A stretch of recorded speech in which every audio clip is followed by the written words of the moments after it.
দেখো, শুরু করছি আজকের ক্লাস। আজকের এই অনলাইন ক্লাসে স্বাগতম সবাইকে। আমরা আলোচনা করব টেন্স নিয়ে, যেটি খুবই গুরুত্বপূর্ণ একটি টপিক। তোমরা সকলেই জানো যে ইংরেজিতে খুব বেশি দক্ষতা অর্জন করতে গেলে বা দক্ষ হইতে গেলে আমাদের যে বিষয়গুলো সব থেকে বেশি গুরুত্বপূর্ণ, সব থেকে বেশি যে বিষয়গুলো নিয়ে আলোচনা করতে হয়, জানতে হয় বা শিখতে হয়, সেগুলো হচ্ছে প্রথমত গ্রামার শিখতে হয় অধিক পরিমাণ। তারপরে শিখতে হয় ভোকাবুলারি, অর্থাৎ শব্দার্থ বা যেটাকে আমরা ওয়ার্ড মিনিং বলে থাকি। তো আজকে আমরা গ্রামার নিয়ে কথা বলবো, এবং গ্রামারের যে সব থেকে গুরুত্বপূর্ণ টপিক সেটি হচ্ছে টেন্স। আমরা অনেক ধরনের টপিক শিখেছি, আলোচনা করেছি, পরবর্তী ক্লাসে আলোচনা করব। তবে এ পর্যন্ত যত বিষয় নিয়ে বা যত বিষয়বস্তু নিয়ে আলোচনা করেছি ইংরেজির, সব থেকে গুরুত্বপূর্ণ বিষয় হচ্ছে টেন্স। টেন্সের মতো গুরুত্বপূর্ণ টপিক বা বিষয় কিন্তু অন্য কোনোটি নেই, ঠিক আছে?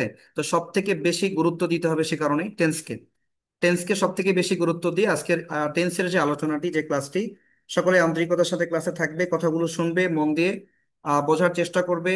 এবং তোমাদের ইতিপূর্বে এই টেন্সের যে হ্যান্ড নোটস গুলো সেগুলো সরবরাহ করা হয়েছে, তোমরা সেই নোটস গুলো আমাদের সামনে বের করে নিতে পারো। এবং অবশ্যই একটা খাতা সামনে নিবে, খাতা কলম নিয়ে রেডি থাকবে। এবং আমি যে আলোচনাটা করছি এখানে, যে বিষয়গুলো দেখাবো তোমাদের, এখানে যে বিষয়গুলো আলোচনা করব সেগুলো তোমাদের লেকচার শিটের বাইরে যদি কোনো টপিক, কোনো কিছু আসে, অবশ্যই সেটি খাতায় নোট করে নিবে। আর যেখানে বুঝতে সমস্যা হবে সেখানেই প্রশ্নটা খাতায় নোট করে নিবে। আমার আলোচনার মাঝে আমি অনেক সময় দিব তোমাদেরকে কথা বলার। তোমরা সেই সময় কথাগুলো বলে বা সেই সময় প্রশ্নগুলো জিজ্ঞেস করে আমার কাছ থেকে জেনে নিতে পারবে। আজকে আলোচনা করছি টেন্স। আজকে আমরা জানি যে টেন্সকে প্রধানত তিন ভাগে ভাগ করা হয়ে থাকে: প্রেজেন্ট টেন্স, পাস্ট টেন্স এবং ফিউচার টেন্স। তো টেন্সকে যে আমরা তিন ভাগে ভাগ করছি, এর প্রথম প্রকারটি হচ্ছে প্রেজেন্ট টেন্স। প্রেজেন্ট টেন্সের বাংলা অর্থ হচ্ছে বর্তমান কাল। প্রেজেন্ট শব্দের বাংলা অর্থ বর্তমান, আর টেন্স শব্দের বাংলা অর্থ কাল। তাহলে প্রেজেন্ট টেন্সের বাংলা অর্থ হবে বর্তমান কাল। প্রেজেন্ট টেন্সের সঙ্গে আমরা বলতে পারি যে বর্তমানে কোনো কাজ সংগঠিত হওয়া বোঝালে, বা ক্রিয়া বর্তমান সময়কে নির্দেশ করলে, ঠিক আছে, অথবা ক্রিয়া বর্তমানে সংঘটিত হলে বা কোনো কাজ বর্তমানে সংঘটিত হলে তাকে প্রেজেন্ট টেন্স বলা হয়। তো প্রেজেন্ট টেন্সের সংজ্ঞা আমরা বিভিন্নভাবে বলতে পারি, বিভিন্ন গ্রামার বইয়ে বিভিন্নভাবে লেখা আছে, সবগুলো সংজ্ঞাই সঠিক। সংক্ষিপ্ত ভাবে ভাবে যদি আমরা বলতে চাই, একদম সংক্ষিপ্ত ভাবে, তাহলে আমরা বলবো যে ক্রিয়া বর্তমান সময়কে নির্দেশ করলে তাকে প্রেজেন্ট টেন্স বলে, অথবা ক্রিয়া বর্তমানে সম্পন্ন হলে তাকে প্রেজেন্ট টেন্স বলে, অথবা আমরা বলতে পারি ক্রিয়ার কালকে টেন্স বলে। তো ক্রিয়ার কালকে টেন্স বলেও বলতে টেন্সকে ক্রিয়ার কালকে টেন্স বলে আমরা বলতে পারি। ক্রিয়া বর্তমান সময়কে নির্দেশ করলে তাকে টেন্স বলে আমরা এটিও বলতে পারি। আমরা সংজ্ঞাটাকে দুভাবেই বলবো, ঠিক আছে? দুইভাবে সংজ্ঞাটিকে বলা যেতে পারে। তো এই তিন প্রকার টেন্সের মধ্যে প্রেজেন্ট টেন্সের গুরুত্ব এবং ব্যবহার সব থেকে বেশি। ইংরেজি গ্রামারের ক্ষেত্রে সকলকে একটি বিষয় মনে রাখতে হবে, সেটি হলো যখনই আমরা কোনো বিষয়বস্তুর বা কোনো টপিকের প্রকারভেদ করি, বা সেগুলোকে আমরা ভেঙে ভাগ করি বা বিভক্ত করি, যেটি এক নাম্বার প্রকারে হয় সেটার গুরুত্ব এবং ব্যবহার সব থেকে বেশি হয়। তাহলে টেন্সকে যে প্রধানত তিন ভাগে ভাগ করা হচ্ছে, এই তিন ভাগে ভাগ করার ফলে প্রথম যে প্রকারটা আমরা পাচ্ছি এটাকে আমরা বলছি প্রেজেন্ট টেন্স। প্রেজেন্ট টেন্সের বাংলা অর্থ বর্তমান কাল। সো প্রেজেন্ট টেন্সের গুরুত্ব এবং ব্যবহার সব থেকে বেশি হবে, ঠিক আছে? দ্বিতীয় প্রকার টেন্সের নাম হচ্ছে পাস্ট টেন্স। পাস্ট টেন্স শব্দের বাংলা অর্থ হচ্ছে অতীতকাল। এবং তৃতীয় প্রকার টেন্সের নাম হচ্ছে ফিউচার টেন্স। ফিউচার টেন্সের বাংলা অর্থ হচ্ছে ভবিষ্যৎকাল। তো টেন্সকে প্রধানত এই তিন ভাগে বিভক্ত করা হয়েছে: প্রেজেন্ট টেন্স, পাস্ট টেন্স এবং ফিউচার টেন্স। আশা করি বুঝতে পেরেছো। তো প্রেজেন্ট টেন্সকে আবার চার ভাগে ভাগ করা হয়ে থাকে, যেমন present indefinite tense, present continuous tense, present perfect tense এবং প্রেজেন্ট পারফেক্ট কন্টিনিউয়াস টেন্স। ঠিক একইভাবে পাস্ট টেন্সকেও চার ভাগে ভাগ করা হয়ে থাকে, যেমন past indefinite tense, past continuous tense, past perfect tense এবং পাস্ট পারফেক্ট কন্টিনিউয়াস টেন্স, ঠিক আছে? আবার ফিউচার টেন্সকে আমরা চার ভাগে ভাগ করেছি, যেমন future indefinite tense, future continuous tense, future perfect tense এবং ফিউচার পারফেক্ট কন্টিনিউয়াস টেন্স। তো এই প্রত্যেকটা প্রকার টেন্স আমরা আলোচনা করব। তবে আজকের আমাদের আলোচ্য বিষয়বস্তু হচ্ছে প্রেজেন্ট টেন্সের যে প্রথম যে প্রকারটি, প্রেজেন্ট ইনডিফাইনাইট টেন্স, সেই বিষয় নিয়ে আমরা কথা বলবো। আমাদের মূল আলোচনা শুরু হচ্ছে। আলোচ্য বিষয়বস্তু প্রেজেন্ট টেন্স। প্রেজেন্ট টেন্সের বাংলা অর্থ বর্তমান কাল। তো প্রেজেন্ট টেন্সের ডিফিনেশন আমরা পড়ে নিচ্ছি, দেখো। বর্তমানে কোনো কাজ সংঘটিত হওয়া বোঝালে তাকে প্রেজেন্ট টেন্স বলে, অথবা আমরা বলতে পারি ক্রিয়া বর্তমান সময়কে নির্দেশ করলে তাকে প্রেজেন্ট টেন্স বলে। তাহলে বর্তমানে কোনো কাজ সংঘটিত হওয়া বোঝালে তাকে প্রেজেন্ট টেন্স বলবো, অথবা ক্রিয়া বর্তমান সময়কে নির্দেশ করলে তাকে আমরা প্রেজেন্ট টেন্স বলবো। যেমন এক্সাম্পল দেওয়া আছে, হি গোস হোম, সে বাড়ি যায়। এই বাক্যে ক্রিয়া বর্তমান সময়কে নির্দেশ করেছে। বাংলা বাক্যে বলা হচ্ছে সে বাড়ি যায়, অর্থাৎ তার বাড়ি যাওয়ার কাজটি বর্তমানে সম্পন্ন হচ্ছে, সুতরাং এটি প্রেজেন্ট ইনডিফাইনাইট টেন্স। দ্বিতীয় বাক্যে আমরা বলছি দে ওয়ার্ক, এর বাংলা অর্থ হচ্ছে তারা কাজ করে। তাহলে এখানে কাজ করাটা হচ্ছে ক্রিয়া বা ভার্ব। এই কাজ করা ক্রিয়াটি বর্তমানে সম্পন্ন হয়েছে।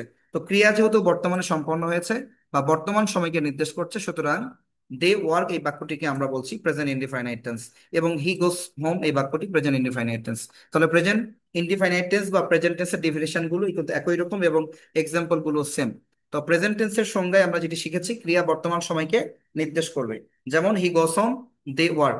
এই প্রেজেন্ট টেন্সকে চার ভাগে ভাগ করেছি। প্রেজেন্ট টেন্সের চারটি প্রকারের আমরা ডেফিনেশন এখন দেখে নিব। দেখো, চারটি প্রকারের নাম জেনে নিব। প্রেজেন্ট টেন্সকে চার ভাগে ভাগ করা হয়েছে। এখানে বলা হয়েছে kinds of present tense, present টেন্সের প্রকারভেদ। এর পাশে দেখো লেখা আছে প্রেজেন্ট টেন্স চার প্রকার, অর্থাৎ প্রেজেন্ট টেন্সকে চার ভাগে ভাগ করা হয়েছে। এই চারটি প্রকারের নাম যথাক্রমে: ওয়ান নাম্বার আমরা পেয়েছি প্রেজেন্ট ইনডিফাইনাইট টেন্স। প্রেজেন্ট শব্দের বাংলা অর্থ হচ্ছে বর্তমান, ইনডিফাইনাইট শব্দের বাংলা অর্থ হচ্ছে সাধারণ, আর টেন্স শব্দের বাংলা অর্থ হচ্ছে কাল বা সময়। তাহলে প্রেজেন্ট ইনডিফাইনাইট টেন্স এর বাংলা অর্থ হচ্ছে সাধারণ বর্তমান কাল। সাধারণ বর্তমান কাল মনে রাখবে সবাই। প্রেজেন্ট ইনডিফাইনাইট টেন্সের বাংলা অর্থ সাধারণ বর্তমান কাল। যদি বাংলা অর্থগুলো আমাদের অজানা হয়ে থাকে, আমরা অবশ্যই খাতায় নোট করে নিব।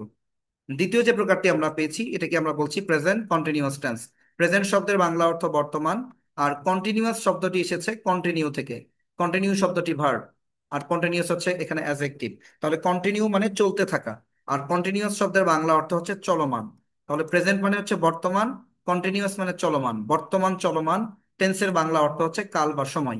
তাহলে প্রেজেন্ট কন্টিনিউয়াস টেন্স এর বাংলা অর্থ আমরা বলবো বর্তমান চলমান কাল। তাহলে প্রথমটা আমরা কি পেয়েছি দেখো, প্রেজেন্ট ইনডিফাইনাইট টেন্স সাধারণ বর্তমান কাল, এবং দ্বিতীয় প্রকারটি আমরা পেয়েছি প্রেজেন্ট কন্টিনিউয়াস টেন্স বর্তমান চলমান কাল। তৃতীয় প্রকারের নামটি এখানে লেখা আছে প্রেজেন্ট পারফেক্ট টেন্স। প্রেজেন্ট শব্দের বাংলা অর্থ বর্তমান, পারফেক্ট শব্দের বাংলা অর্থ পুরা ঘটিত। এই পুরা ঘটিত বলতে আমরা কি বোঝাই দেখো, পুরা ঘটিত বলতে আমরা বুঝি যেটি ইতিপূর্বে ঘটে গিয়েছে, যেটি ইতিপূর্বে সম্পন্ন হয়ে গেছে, যার ফলাফল এখনো বিদ্যমান। অথবা অর্থাৎ কোনো কাজ বা কোনো ক্রিয়া এইমাত্র সম্পন্ন হয়েছে, কাজটি সম্পন্ন হয়ে গেছে, বাট সেই কাজটির যে ফলাফল সেটি বিদ্যমান। মানে ফলাফল এখনো দৃশ্যমান, এখনো বিদ্যমান। আমরা ফলাফল দেখতে পাচ্ছি কিন্তু ক্রিয়াটি সম্পন্ন হয়েছে। এটাকে আমরা বলি পুরা ঘটিত। তাহলে প্রেজেন্ট পারফেক্ট টেন্স এর বাংলা অর্থ আমরা বলবো পুরা ঘটিত বর্তমান কাল। পুরা ঘটিত বর্তমান কাল। এবং সর্বশেষ যে প্রকারটি ছিল প্রেজেন্ট পারফেক্ট কন্টিনিউয়াস টেন্স। তাহলে প্রেজেন্ট মানে বর্তমান, পারফেক্ট মানে পুরা ঘটিত, কন্টিনিউয়াস মানে হচ্ছে চলমান, আর টেন্স শব্দের বাংলা অর্থ কাল। তাহলে পুরা ঘটিত চলমান বর্তমান কাল, এই নামটির বাংলা অর্থ হবে পুরাঘটিত বর্তমান চলমান কাল। আমি প্রত্যেকটা প্রকারের নাম এবং বাংলা অর্থ আরেকবার বলছি, সকলেই প্রয়োজনে নোট করে নিবে খাতায়। দেখো, প্রেজেন্ট ইনডিফাইনাইট টেন্স এর বাংলা অর্থ হচ্ছে সাধারণ বর্তমান কাল। প্রেজেন্ট কন্টিনিউয়াস টেন্স বর্তমান চলমান কাল। প্রেজেন্ট পারফেক্ট টেন্স পুরাঘটিত বর্তমান কাল। প্রেজেন্ট পারফেক্ট কন্টিনিউয়াস টেন্স পুরাঘটিত বর্তমান চলমান কাল। আশা করি বুঝতে পেরেছো। প্রেজেন্ট টেন্সকে আমরা চারটি ভাগে বিভক্ত করেছি, চারটি প্রকারের নাম বাংলা অর্থ সহ আমরা শিখে নিলাম। এই চারটি প্রকারের মধ্যে আজকের আমাদের মূল আলোচ্য বিষয়বস্তু হচ্ছে প্রেজেন্ট ইনডিফাইনাইট টেন্স। এখানে প্রেজেন্ট টেন্সের যে চারটি প্রকার আমরা পেয়েছি, এর মধ্যে সব থেকে বেশি বহুল ব্যবহৃত, প্রচলিত এবং সব থেকে বেশি গুরুত্বপূর্ণ, এবং এক কথায় আমরা কঠিনও বলতে পারি, সব থেকে কঠিনই হচ্ছে প্রেজেন্ট ইনডিফাইনাইট টেন্স। কারণ প্রেজেন্ট ইনডিফাইনাইট টেন্সের এমন কিছু ফাংশন আছে, এমন কিছু কাজ আছে যেগুলো অন্য কোনো টেন্সে ব্যবহার করা হয় না। সুতরাং এই টেন্সের আলোচনাটা সব থেকে বেশি মনোযোগী হয়ে সবাইকে শুনতে হবে। ঠিক আছে? তাহলে পরবর্তী আলোচনাগুলো আমাদের জন্য সহজ হবে। যেমন তোমরা যদি প্রেজেন্ট ইনডিফাইনাইট টেন্সের চিনিবার উপায়, স্ট্রাকচার গুলো যদি ভালো করে শেখো এবং এর ইউজেসটা, ব্যবহারটা যদি ভালো করে শিখতে পারো, তাহলে পরবর্তী যে প্রকারগুলো আমরা পেয়েছি, যেমন প্রেজেন্ট কন্টিনিউয়াস টেন্সের আলোচনাটা অনেক সুবিধা হবে। আমরা খুব সহজেই এটি বুঝতে পারবো এবং খুব সহজেই এটি আমরা মনে রাখতে পারবো। প্রেজেন্ট পারফেক্ট টেন্স আমাদের জন্য আরো সহজ হয়ে যাবে। এবং সর্বশেষ প্রেজেন্ট পারফেক্ট কন্টিনিউয়াস টেন্সের আলোচনাটাও সহজ হবে। এভাবে পর্যায়ক্রমে যে 12 প্রকার টেন্সের নাম আমি বলেছি, এই প্রত্যেক প্রকার টেন্সের আলোচনাটি আমাদের জন্য সহজ হবে। তো আমরা যথেষ্ট গুরুত্ব দিয়ে এবং মনোযোগ দিয়ে আজকের আলোচনা প্রেজেন্ট ইনডিফাইনাইট টেন্স সকলেই শুনবো, শোনার এবং বোঝার চেষ্টা করব। ঠিক আছে? তো আলোচনা শুরু করছি। প্রেজেন্ট ইনডিফাইনাইট টেন্স সাধারণ বর্তমান কাল। তো প্রথমে আমরা পেয়ে যাচ্ছি প্রেজেন্ট ইনডিফাইনাইট টেন্সের ডেফিনেশন। প্রেজেন্ট ইনডিফাইনাইট টেন্স কাকে বলে? এখানে সংজ্ঞায় বলা হয়েছে বর্তমানে কোনো কাজ করা হয় বোঝালে প্রেজেন্ট ইনডিফাইনাইট টেন্স হয়। আমি সংজ্ঞাটি আরো একবার বলছি, বর্তমানে কোনো কাজ করা হয়, অর্থাৎ ক্রিয়া বর্তমানে সম্পন্ন হয়। এখানে কাজ বলতে আমরা ক্রিয়াকে বোঝাই। ক্রিয়া, কাজ অথবা ভার্ব। ইংরেজিতে আমরা বলি ভার্ব, বাংলায় বলি কাজ অথবা ক্রিয়া। তো কোনো কাজ বা কোনো ক্রিয়া যদি বর্তমানে সম্পন্ন হয়ে থাকে, তখন তাকে আমরা বলি প্রেজেন্ট ইনডিফাইনাইট টেন্স, অর্থাৎ ক্রিয়া বর্তমানে সম্পন্ন হবে। তো ক্রিয়া বর্তমানে সম্পন্ন হলে সেই বাক্যটিকে বলা হবে present indefinite tense. Present indefinite টেন্সের বাক্যগুলো চেনার অনেকগুলো কৌশল আছে আমাদেরকে। যেমন ইংরেজি বাক্যগুলো চিনতে হবে, এবং সেই সাথে বাংলা বাক্যগুলোকেও চিনতে হবে। যদি আমরা বাক্য আইডেন্টিফাই করতে না পারি, চিনতে না পারি, তাহলে কিন্তু আমরা কোনোভাবেই সেই বাক্যকে ইংরেজি থেকে বাংলা, বাংলা থেকে ইংরেজি করতে পারবো না। আমরা টেন্স আইডেন্টিফাই করতে পারবো না। আমরা রাইট ফর্ম অফ ভার্বসের টেন্সের সঠিক ব্যবহার করতে পারবো না। তো সবার আগে আমাদের চিনতে হবে অনেকগুলো বাক্যের মধ্য থেকে প্রেজেন্ট ইনডিফাইনাইট টেন্সের বাক্যগুলোকে খুঁজে বের করতে হবে। এবং বাংলা বাক্য যেমন খুঁজে বের করতে হবে, ঠিক তেমনি ইংরেজি বাক্য খুঁজে বের করতে হবে। আমি প্রথমেই বাংলা বাক্যগুলো খুঁজে বের করার কৌশল শেখানোর চেষ্টা করছি। অনেকগুলো তোমাকে বাংলা বাক্য যদি দেওয়া হয়, যেমন ধরো তোমাকে 10টি বা 20টি বা 30টি বাক্য দেওয়া হয়েছে, সেই 30টি বাক্যের মধ্য থেকে 5টি বা 10টি বাক্য প্রেজেন্ট ইনডিফাইনাইট টেন্সে থাকবে। সেই বাক্যগুলোকে তোমাকে খুঁজে বের করতে হবে। তো বের করার জন্য কতগুলো কৌশল প্রয়োগ করতে হবে সেগুলো এখানে দেওয়া আছে, আমরা আলোচনা করছি। দেখো এখানে লেখা আছে বাংলা বাক্য চেনার উপায়। কিভাবে আমরা বাংলা বাক্য চিনবো বা বাংলা বাক্য আইডেন্টিফাই করব। এখানে লেখা আছে দেখো, বাংলা ক্রিয়ার শেষে, অর্থাৎ বাংলা বাক্যের ক্রিয়ার শেষে। এইটুকু একটু ভালো করে সকলে দেখবে, এখানে বাংলা ক্রিয়ার শেষে বলা হয়েছে, অর্থাৎ বাংলা বাক্যের ক্রিয়ার শেষে। মূলত ভাষাটা এরকম হবে যে বাংলা বাক্যের ক্রিয়ার শেষে, কারণ বাংলা বাক্যের ক্রিয়া সর্বদা শেষে বসে। আমরা যেমন ইংরেজি বাক্যের গঠনে সাধারণত বলে থাকি, সাধারণ একটা গঠন, সিম্পল একটা গঠন আমরা বলে থাকি সাবজেক্ট, ভার্ব এবং অবজেক্ট। ঠিক তেমনি বাংলা বাক্যের আলাদা গঠন আছে। বাংলা বাক্যে প্রথমে বসে কর্তা, তারপরে বসে কর্ম, তারপরে বসে ক্রিয়া। অর্থাৎ বাংলা বাক্যের গঠনে ক্রিয়া শব্দটি সবসময় শেষে বসে। তাহলে আমরা একটা একটা বিষয় এখানে শিখলাম গুরুত্বপূর্ণ, যে বাংলা বাক্যের ক্রিয়া বাংলা বাক্যের শেষে বসবে। মনে রাখবে সবাই, প্রথমে কর্তা বসে, তারপরে কর্ম বসে, তারপরে বসে ক্রিয়া। তো বাংলা বাক্যের শেষে যে ক্রিয়া বসবে, সেই ক্রিয়ার শেষে কতগুলো বর্ণ এখানে দেওয়া আছে, যে বর্ণগুলো সরাসরি থাকবে অথবা এই বর্ণগুলোর মতো উচ্চারণ থাকবে।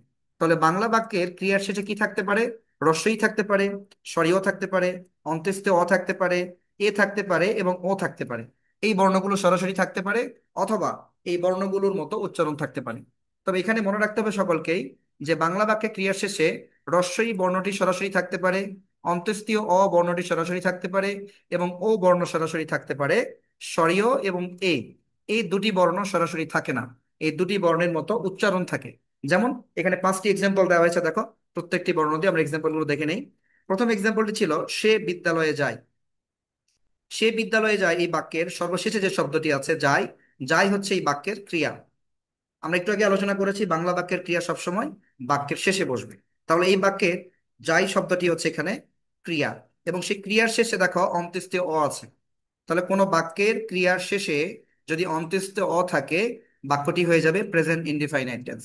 সেই নিয়ম অনুসারে সে বিদ্যালয়ে যায় বাক্যটি এখানে প্রেজেন্ট ইনডিফাইনাইট টেন্স। দ্বিতীয় বাক্যের দিকে আমরা তাকাই, লেখা আছে আমি বিদ্যালয়ে যাই। এই বাক্যের শেষে যাই শব্দটি ক্রিয়া। যাই শব্দটি যদি ক্রিয়া হয়, দেখো এই ক্রিয়ার শেষে একটি বর্ণ আমরা পেয়েছি, অক্ষর পেয়েছি রস্বই। তাহলে কোনো বাক্যের শেষে, কোনো বাক্যের ক্রিয়ার শেষে যদি রস্বই বর্ণটি থাকে, তাহলে সেই বাক্যটিকে আমরা বলি প্রেজেন্ট ইনডিফাইনাইট টেন্স। তাহলে আমি বিদ্যালয়ে যাই, বাক্যটি প্রেজেন্ট ইনডিফাইনাইট টেন্স। এর তৃতীয় নম্বর বাক্যে যদি আমরা যাই, দেখো লেখা আছে তুমি বিদ্যালয়ে যাও। তুমি বিদ্যালয়ে যাও, এই বাক্যের শেষে যাও শব্দটি ক্রিয়া। যাও দ্বারা এখানে একটা কাজ করা বোঝাচ্ছে, যাওয়া একটি কাজ। তাহলে এই ক্রিয়ার শেষে আমরা কি পেয়েছি? ও বর্ণটি পেয়েছি। তো ও বর্ণ থাকলে বাক্যটি প্রেজেন্ট ইনডিফাইনাইট টেন্স হবে। সুতরাং তুমি বিদ্যালয়ে যাও, এই বাক্যটি প্রেজেন্ট ইনডিফাইনাইট টেন্স। এরপরে চতুর্থ বাক্যটির দিকে আমরা তাকাই, সে বিদ্যালয়ে আসে। দেখো সে বিদ্যালয়ে আসে, এই বাক্যের শেষে কিন্তু এর মতো উচ্চারণ হচ্ছে, বাট এ বর্ণটি সরাসরি আসে ক্রিয়ার শেষে নেই। তোমরা এই একটা বিষয় মনে রাখবে, যে এ এবং এ এবং স্বরীয়, এই দুটি বর্ণ সাধারণত কোনো বাক্যের শেষে বসে না, তবে এই দুটি বর্ণের মতো উচ্চারণ হয়। যেমন সে বিদ্যালয়ে আসে, দেখো এর মতো একটা উচ্চারণ এখানে হচ্ছে। সে বিদ্যালয়ে আসে, এর মতো উচ্চারণ হচ্ছে, বাট এ বর্ণটি সরাসরি ব্যবহার করা হয়নি। সে সর্বশেষ বাক্যের দিকে যদি আমরা তাকাই, তাহলে একই নিয়ম প্রযোজ্য এই ক্ষেত্রে। দেখো তুমি কাজটি করো, এই যে তুমি কাজটি করো, ওর মতো উচ্চারণ হচ্ছে। এখানে স্বরীয় বর্ণটি সরাসরি নেই, কিন্তু স্বরীয় বর্ণের মতো উচ্চারণ হয়েছে। ঠিক আছে, তাহলে এই তুমি কাজটি করো এই বাক্যটিও প্রেজেন্ট ইনডিফাইনাইট টেন্স। সে বিদ্যালয়ে আসে, এই বাক্যটিও প্রেজেন্ট ইনডিফাইনাইট টেন্স। তাহলে আমরা এখানে 5টি প্রেজেন্ট ইনডিফাইনাইট টেন্সের বাক্য পেয়েছি। আমাকে যদি অধিক বেশি বাক্য দেওয়া হয় আমার সামনে যদি আসে, সেখান থেকে আমরা খুব সহজেই প্রেজেন্ট ইনডিফাইনাইট টেন্সের বাক্যগুলোকে, বাংলা বাক্যগুলোকে খুঁজে বের করতে পারবো চিনিবার উপায়টাকে ফলো করে। এবং আরেকটি বিষয় এখানে মনে রাখতে হবে, যেটি খুবই গুরুত্বপূর্ণ। বাংলা ক্রিয়ার শেষে যেমন রস্বই, স্বরীয়, অন্তস্থ এ ও, এই বর্ণগুলো সরাসরি থাকবে অথবা বর্ণগুলোর মতো যেমন উচ্চারণ থাকবে, সেই সাথে ক্রিয়াটা কিন্তু বর্তমানে সম্পন্ন হবে। বা প্রেজেন্ট ইনডিফাইনাইট টেন্সের ভার্ব বা ক্রিয়াটি বর্তমানে সম্পন্ন হবে। যেমন সে বিদ্যালয়ে যায়, যায় বলতে বর্তমানে যায়, এই সময় যায়, এখন যায়, ক্রিয়াটি বর্তমানে সম্পন্ন হচ্ছে। আমি বিদ্যালয়ে যাই, এই বাক্যে দেখো যাই বলতে বর্তমানে যাই, এই মুহূর্তে যাই, এখন যাই, বর্তমানে ক্রিয়া সম্পন্ন হচ্ছে। তৃতীয় বাক্যে তুমি বিদ্যালয়ে যাও, যাও বলতে এই যাওয়া কাজটা কিন্তু বর্তমানে সম্পন্ন হচ্ছে। তুমি এখন বা এই মুহূর্তে বিদ্যালয়ে যাও, ক্রিয়া বর্তমানে সম্পন্ন হচ্ছে। 4 নম্বর বাক্যের দিকে দেখি আমরা, সে বিদ্যালয়ে আসে, আসে বলতে সে বর্তমানে আসে, এখন আসে, এই মুহূর্তে আসে। তার বিদ্যালয়ে আসার কাজটা বর্তমানে সম্পন্ন হচ্ছে। এবং এরপরে বলা হয়েছে তুমি কাজটি করো, অর্থাৎ তুমি কাজটি এখন করো, বর্তমানে করো, এই সময় করো, এই মুহূর্তে বা এখনই করো। সুতরাং প্রত্যেকটা বাক্যের ক্রিয়া আমরা দেখতে পাচ্ছি বর্তমানে সম্পন্ন হয়েছে।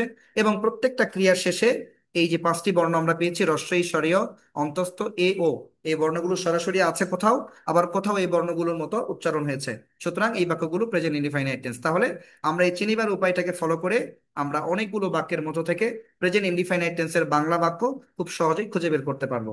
আশা করি বুঝতে পেরেছো। প্রেজেন্ট ইনডিফাইনাইট টেন্সের বাংলা বাক্য খুঁজে বের করার জন্য আরো কতগুলো নিয়ম আছে, আমরা এবার সেই নিয়মের দিকে চলে যাই। দেখো এখানে বলা হয়েছে বাক্যের অর্থ অনুযায়ী চেনার উপায়। এতক্ষণ আমরা দেখলাম যে বাংলা বাক্যের ক্রিয়ার শেষে চিহ্ন বা উচ্চারণ দেখে চেনার উপায়। আর এখন আলোচনা করছি আমরা চিহ্ন বা উচ্চারণ দেখে নয়, আলাদা কিছু নিয়ম এখানে দেওয়া আছে, যেই নিয়মকে অনুসরণ করে, যে নিয়মকে ফলো করে আমরা প্রেজেন্ট ইনডিফাইনাইট টেন্সের বাংলা বাক্য খুব সহজে আইডেন্টিফাই করতে পারি। যেমন এখানে বলা হচ্ছে বর্তমানে কোনো কাজ করা হয় বোঝালে, অর্থাৎ ক্রিয়া যদি বর্তমানে সম্পন্ন হয়, ক্রিয়ার কাজটি যদি বর্তমানে সম্পন্ন হয় তাহলে প্রেজেন্ট ইনডিফাইনাইট টেন্স হবে 1 নাম্বার। 2 নম্বরে বলা হচ্ছে চিরন্তন সত্য বোঝালে প্রেজেন্ট ইনডিফাইনাইট টেন্স হবে। চিরন্তন সত্যটা কি? চিরন্তন সত্য হচ্ছে এমন কিছু সত্য, এমন কিছু কথা, বাণী বা বক্তব্য যেটি আগেও সত্য ছিল, এখনো আছে, ভবিষ্যতেও থাকবে, যার কোনো পরিবর্তন নাই, যেটা আনচেঞ্জেবল, কখনো পরিবর্তন হওয়ার সম্ভাবনা নেই। যেমন সূর্য পূর্ব দিকে ওঠে, সূর্য আগে পূর্ব দিকে উঠতো, বর্তমানে উঠছে, ভবিষ্যতে উঠবে। সূর্য পশ্চিম দিকে অস্ত যায়, আগেও পশ্চিম দিকে অস্ত যেত, বর্তমানেও যাচ্ছে, ভবিষ্যতেও যাবে। পৃথিবী সূর্যের চারিদিকে ঘোরে, পৃথিবী সূর্যকে প্রদক্ষিণ করে সূর্যের চারপাশে ঘুরে আসে, এটা আগেও ঘুরতো, এখনো ঘুরছে, ভবিষ্যতেও ঘুরবে। ঠিক আছে, রাতের পরে দিন আসে, দিনের পরে রাত আসে। এই যে বাক্যগুলো আমি ব্যবহার করছি, রাতের পরে দিন আসে, এটা সর্বদাই সত্য, আগেও আসতো, এখন আসে, ভবিষ্যতেও আসবে। আবার দিনের পরে পরে রাত আসবে, আলো অন্ধকারকে দূর করে, বরফ পানিতে ভাসে, প্রত্যেকেই ফুল ভালোবাসে, প্রত্যেক মা তার সন্তানকে ভালোবাসে। এই ধরনের অসংখ্য চিরন্তন সত্য বাক্য আছে, যেগুলো আগেও সত্য ছিল, এখনো আছে, ভবিষ্যতেও থাকবে, কখনো মিথ্যে হবার কোনো সম্ভাবনা নেই। তো এই ধরনের কোনো বাক্য যদি আমরা পেয়ে যাই, সেই বাক্যটি অবশ্যই প্রেজেন্ট ইনডিফাইনাইট টেন্স হবে। 3 নম্বরে বলা হচ্ছে অভ্যাসগত কাজ বোঝালে। অভ্যাসগত কাজগুলো কি?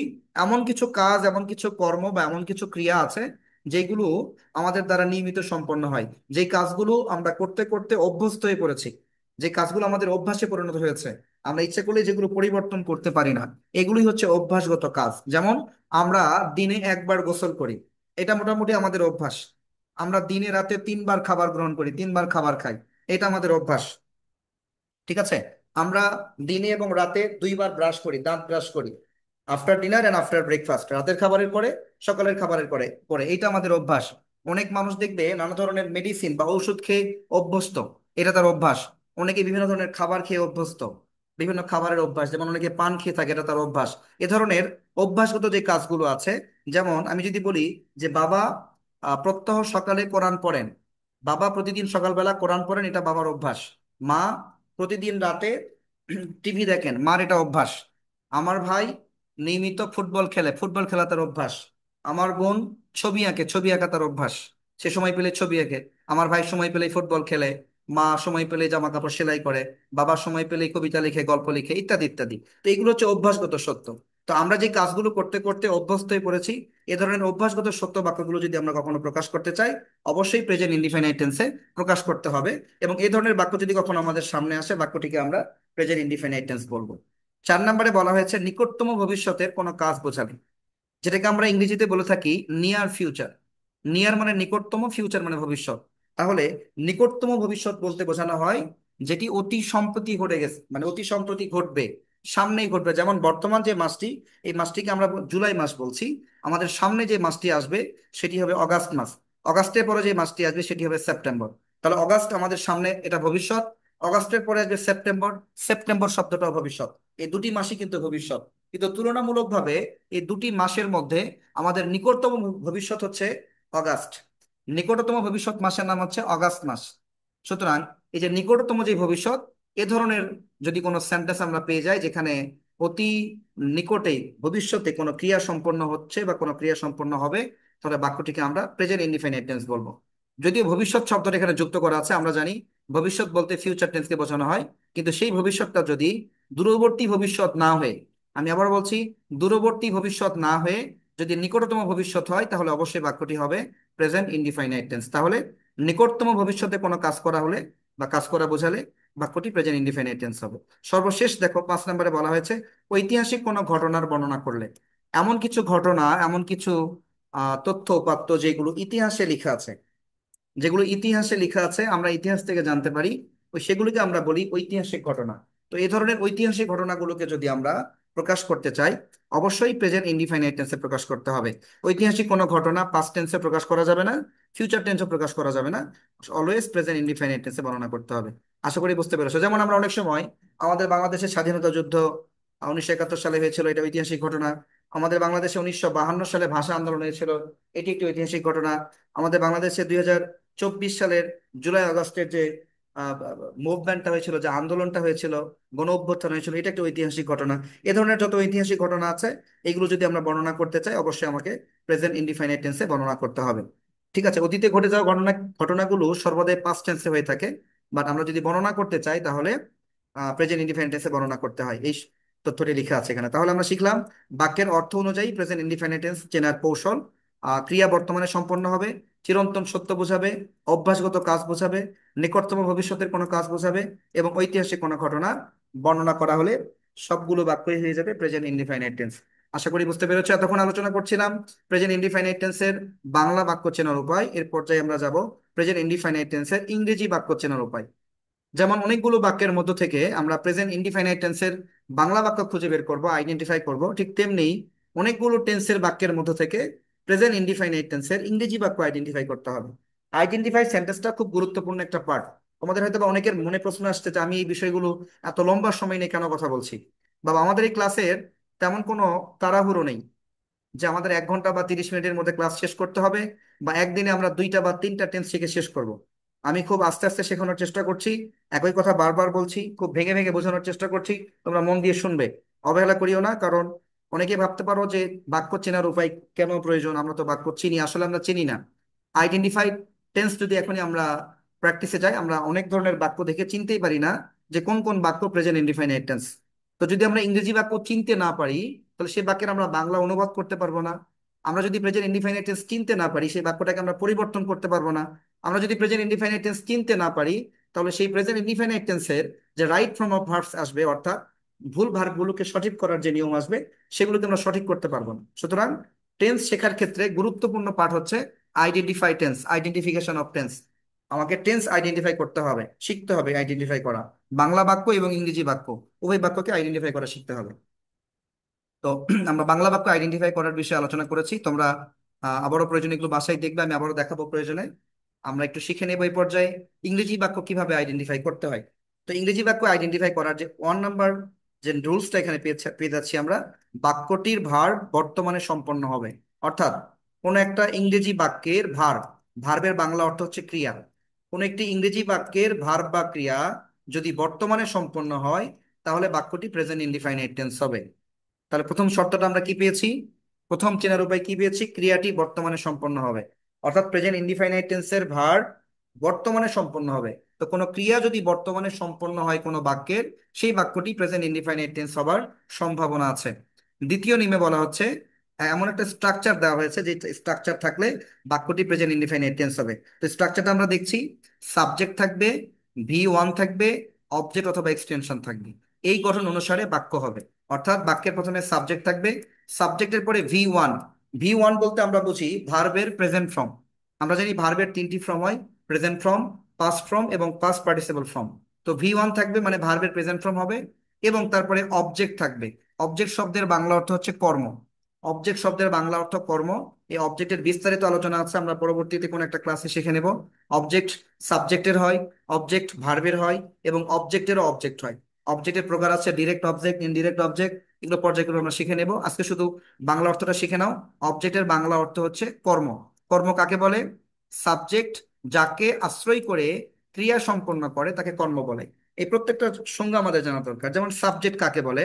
যার দ্বারা ক্রিয়া সম্পন্ন হয় বা যে ক্রিয়া সম্পন্ন করে তাকে সাবজেক্ট বলে। আবারও বলছি, যার দ্বারা ক্রিয়া সম্পন্ন হয় বা যে ক্রিয়া সম্পন্ন করে তাকে সাবজেক্ট বলে। ভার্ব কাকে বলে?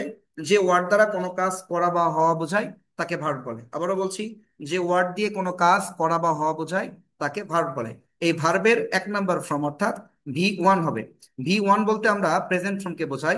ভার্বের সাধারণত 3টি ফর্ম হয়ে থাকে: ভার্বের প্রেজেন্ট ফর্ম, পাস্ট ফর্ম এবং পাস্ট পার্টিসিপল ফর্ম। তাহলে V1 বলতে এখানে ভার্বের প্রেজেন্ট ফর্মকে বোঝানো হচ্ছে। এবং সবশেষে আমরা বলছি অবজেক্ট অথবা এক্সটেনশন থাকবে। অবজেক্ট থাকতে পারে কোনো কোনো বাক্যে, আবার অবজেক্টের পরিবর্তে এক্সটেনশন থাকতে পারে।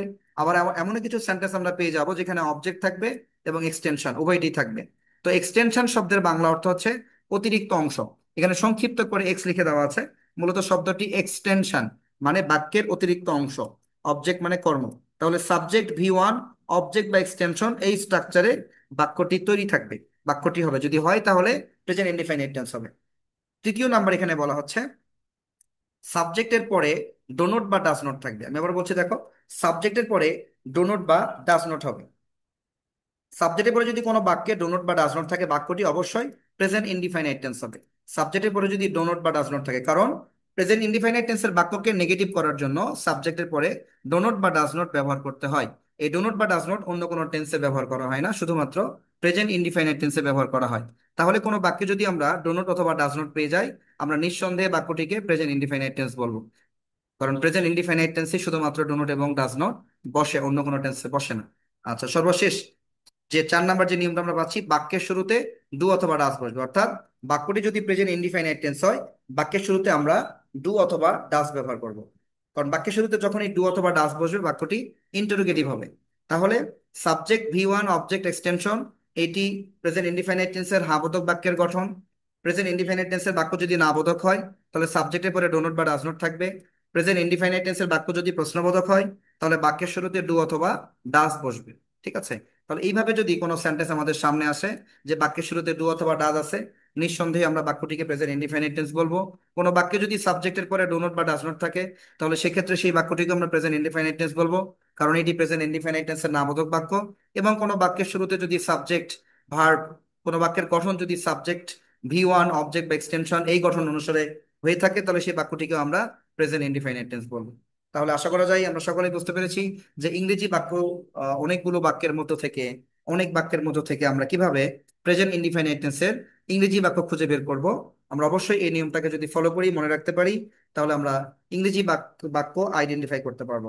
আশা করি বুঝতে পেরেছো। আমরা তখন আলোচনা করছিলাম বাক্য চেনার উপায়, কিভাবে প্রেজেন্ট ইনডিফিনিট টেন্সের বাংলা বাক্য আইডেন্টিফাই করা যাবে এবং কিভাবে প্রেজেন্ট ইনডিফিনিট টেন্সের ইংরেজি বাক্য আইডেন্টিফাই করা যায়। আশা করি বুঝতে পেরেছো। আমি পরবর্তী আলোচনায় চলে যাব। তার আগে একটু তোমাদের সাথে কথা বলে নিব যে যেটুকু আলোচনা হয়েছে এই পর্যন্ত তোমরা সকলেই বুঝতে পেরেছো কিনা। বাবা একটু জাস্ট রিপ্লাই করবে, কোনো সমস্যা আছে কিনা। তোমাদের যদি কোনো প্রশ্ন থাকে জিজ্ঞেস করতে পারো আমাকে। No, sir. No, sir. No, sir.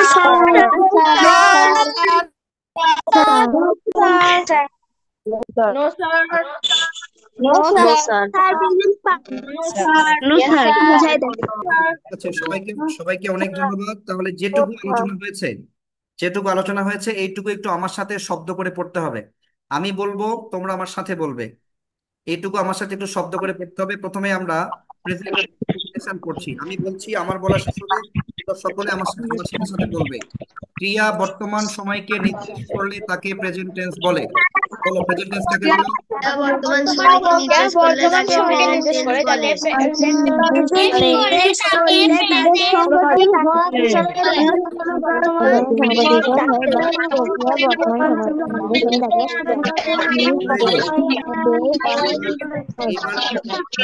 Tense of present tense. Present tense চার প্রকার, যথা প্রেজেন্ট এর প্রকারভেদ করতে হবে। এটিকে আমরা 4 ভাগে ভাগ করেছি। প্রেজেন্ট টেন্সকে 4 ভাগে ভাগ করা হয়েছে। এই পর্যায়ে তোমরা প্রেজেন্ট টেন্সের এই 4টি প্রকারের নাম বলবে সকলে। আনমিউট করে সকলে বলো তো বাবা, শব্দ করে।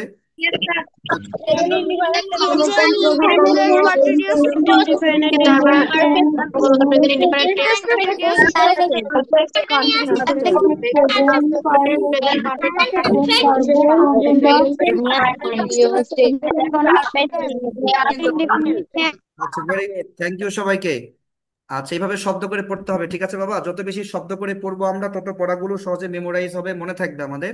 আমরা চলে যাচ্ছি present indefinite tense. Present indefinite টেন্সের উপায়টা আমাদের জানা নেই। বাংলা তাহলে প্রেজেন্ট ইনডিফিনিট টেন্স গুলো গলার ক্রিয়া শেষে স্বরে অন্তস্থ এ ও ও উচ্চারিত হবে।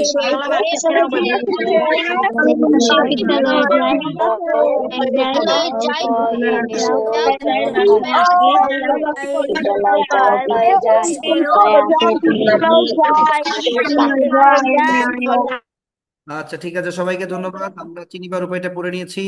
এবার বাক্যের অর্থ অনুযায়ী প্রেজেন্ট ইনডিফাইনাইট টেন্সের চেনার কৌশল 5টি এখানে আছে। সবাই আমরা একবার করে পড়বো, একটু করে বলো তো সবাই একবার। বর্তমান কোনো কাজ করা বোঝালে পুরা হয়ে বুঝালে কাজ করা বোঝালে কোনো কাজ বোঝালে ওই ক্লাসে বর্ণনা করলে ভবিষ্যতের কোনো কাজ বোঝালে ওইটা ভবিষ্যতের কোনো কাজ বোঝালে ওইটা ঘটনার বর্তমান ঘটনা বর্ণনা করলে, ঐতিহাসিক ঘটনা বর্ণনা করলে।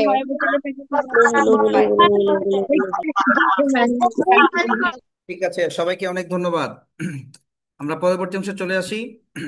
ইংরেজি বাক্য চেনার কতগুলো উপায় আছে এখানে। ইংরেজি বাক্য চেনার 4টি উপায় আছে। এই 4টি উপায় একটু শব্দ করে সবাইকে পড়তে হবে। আমার সাথে সবাই বলো। বাক্যটি বাক্যের ভার্ব বর্তমানে ভার্ব সম্পূর্ণ হয় এক্সটেনশন এ বিশাল বাক্য শুরুতে ডু ডাস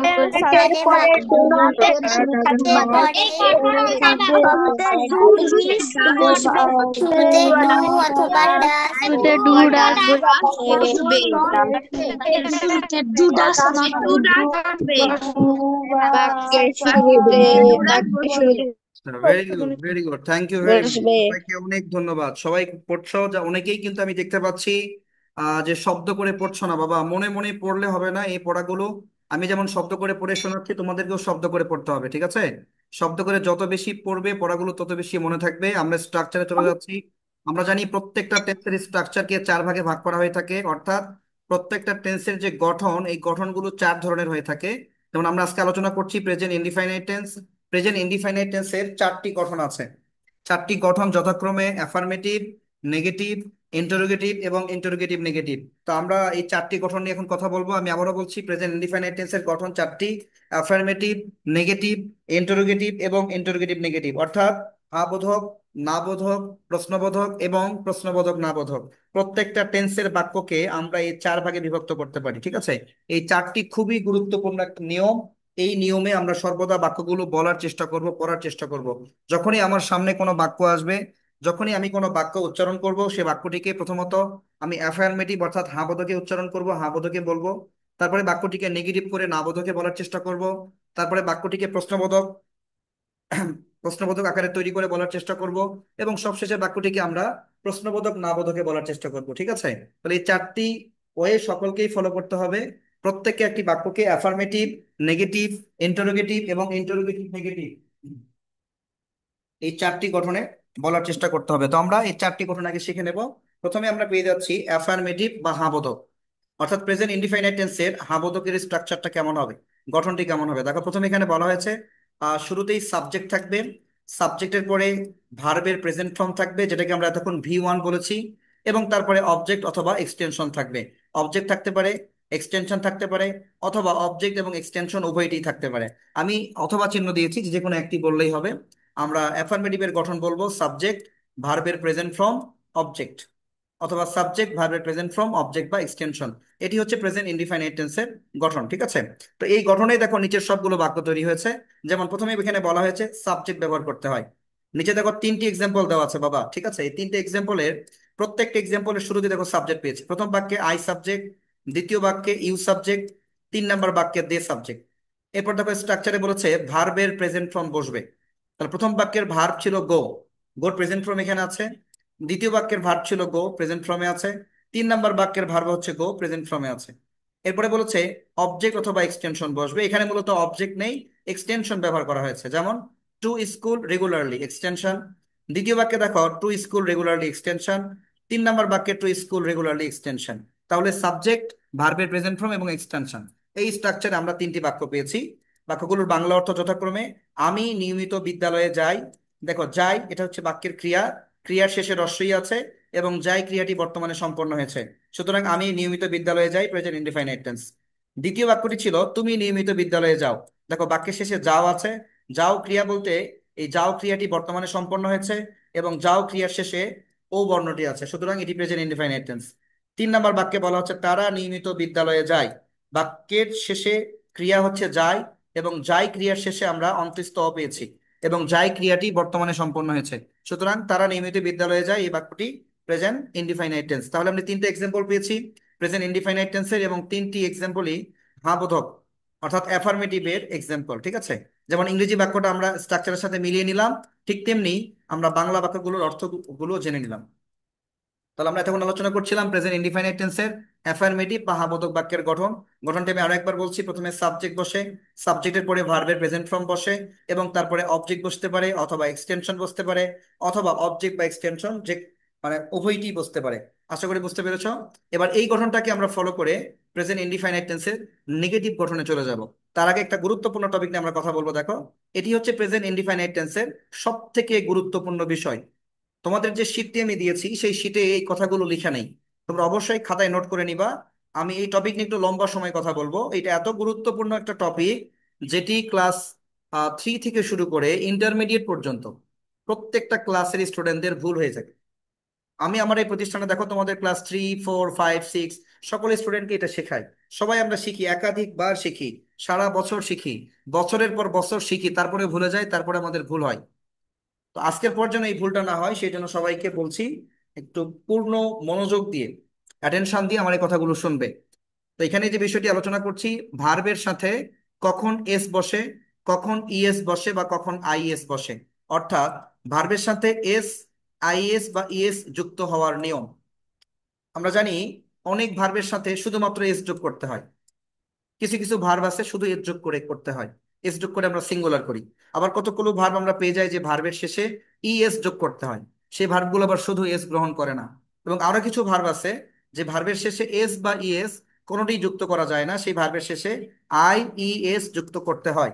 তাহলে এখানে বলা হচ্ছে ভার্বের সাথে এস, ইএস বা আইএস যুক্ত হওয়ার নিয়ম, অর্থাৎ প্রেজেন্ট ইনডিফাইনাইট টেন্সে কখন ভার্বের শেষে এস, ইএস বা আইএস যুক্ত করতে হয়।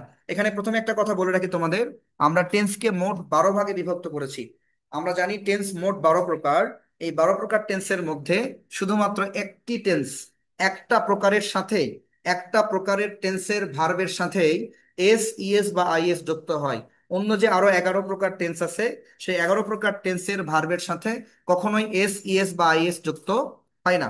তাহলে এটা, এই আলোচনাটা যত বেশি কঠিন আবার তত বেশি সহজ যদি আমরা বুঝে পড়ি।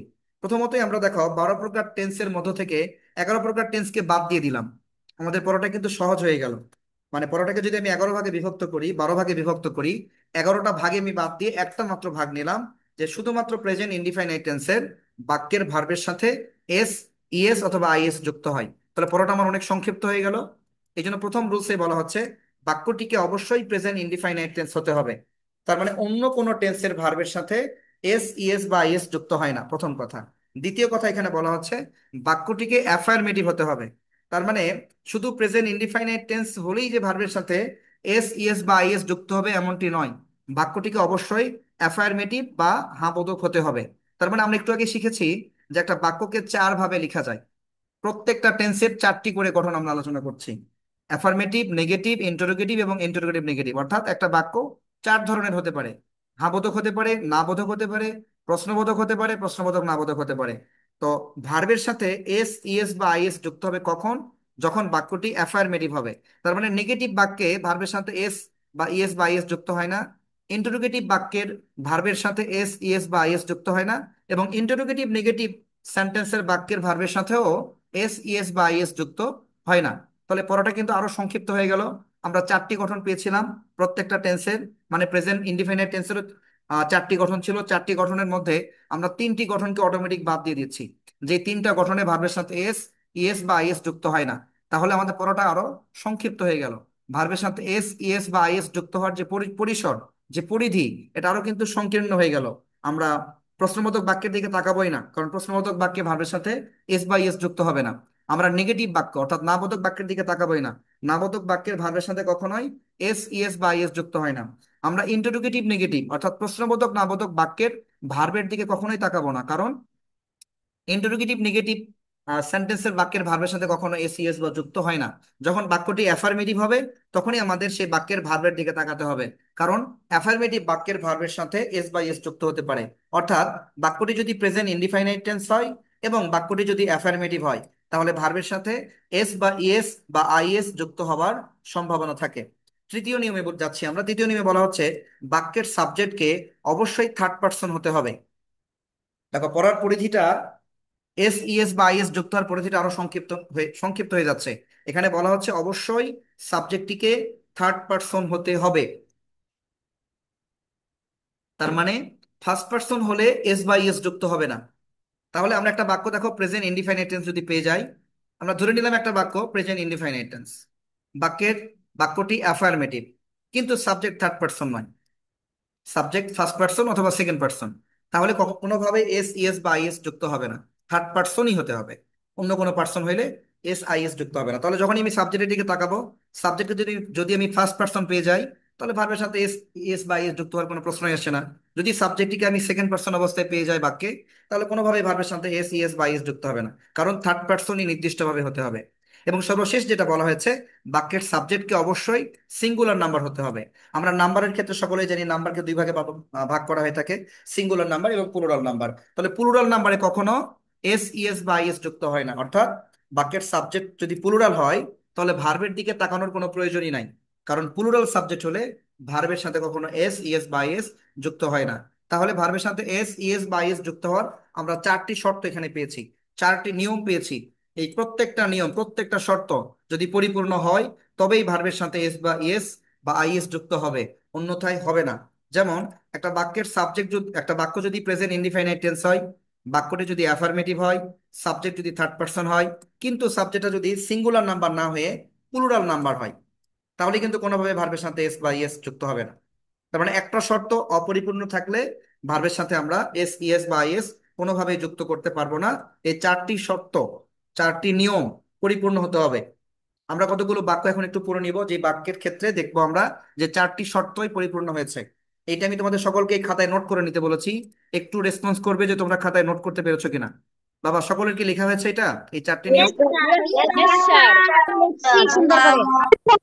স্যার আচ্ছা, ঠিক আছে। স্যার ইয়েস স্যার এবার একটু সকলেই বলবে যে আমরা কি এই নিয়মটা বুঝতে পেরেছি। বাবা, এই আলোচনাটা সবাই বুঝতে পেরেছি? Sir yes sir Yes, sir. Yes, sir. Yes, sir. আচ্ছা, ঠিক আছে, স্যার সবাইকে ধন্যবাদ। ইয়েস স্যার একজন স্টুডেন্ট যদি একবার বলো ইয়েস, তাহলে যথেষ্ট, বারবার বলতে হবে না বাবা, ঠিক আছে? তো আমরা যে চারটি নিয়ম পড়লাম ভার্বের সাথে এস ইএস বা আইএস যুক্ত করার ক্ষেত্রে, এবার আমরা একটু এক্সাম্পলে চলে যাব। আমি আবার একটু বলে নেই, এটা প্রেজেন্ট ইনডিফাইনাইট টেন্সের সব থেকে গুরুত্বপূর্ণ নিয়ম। আমরা প্রেজেন্ট ইনডিফাইনাইট টেন্স আলোচনা করছি এইটা শেখার জন্য, অন্য কিছু না। আজকের আলোচনার সব থেকে বেশি গুরুত্বপূর্ণ টপিক হচ্ছে এখন এই মুহূর্তে তোমরা যেটা স্ক্রিনে দেখতে পাচ্ছ, ভার্বের সাথে এস ইএস বা আইএস। যেটা আমরা সর্বদাই ভুল করি, আমরা যখন আনসার দ্য কোশ্চেন লিখি, প্রশ্ন উত্তর লিখি, তখন আমরা ভার্বের সাথে এস বা ইএস যুক্ত করি না। যেখানে এস বা ইএস বসবে সেখানে ব্যবহার করি না, আর যেখানে বসবে না সেখানে আমরা দিয়ে দিই, ঠিক আছে, ব্যবহার করে ফেলি। এটা আমাদের একটা ভুল। দ্বিতীয়ত দেখো, তোমরা যখন ক্লাসে এসে, সরাসরি ক্লাসে এসে রাইট ফর্ম অফ ভার্বস আলোচনা করি আমরা, তোমাদের লেকচার সেটা যখন এই আইটেম গুলো দিয়ে দিই, তোমরা যখন খাতায় লিখো, তোমাদের অনেকবার এই ব্যবহারটাই ভুল হয়ে যায়। এস ইএস এবং আইএস এর ব্যবহারই তোমরা বরাবর ভুল করো। তো এই জন্যই খুবই গুরুত্বপূর্ণ, যারা খাতায় নোট করে নিয়েছো বাসায় একটু বারবার করে নিবে।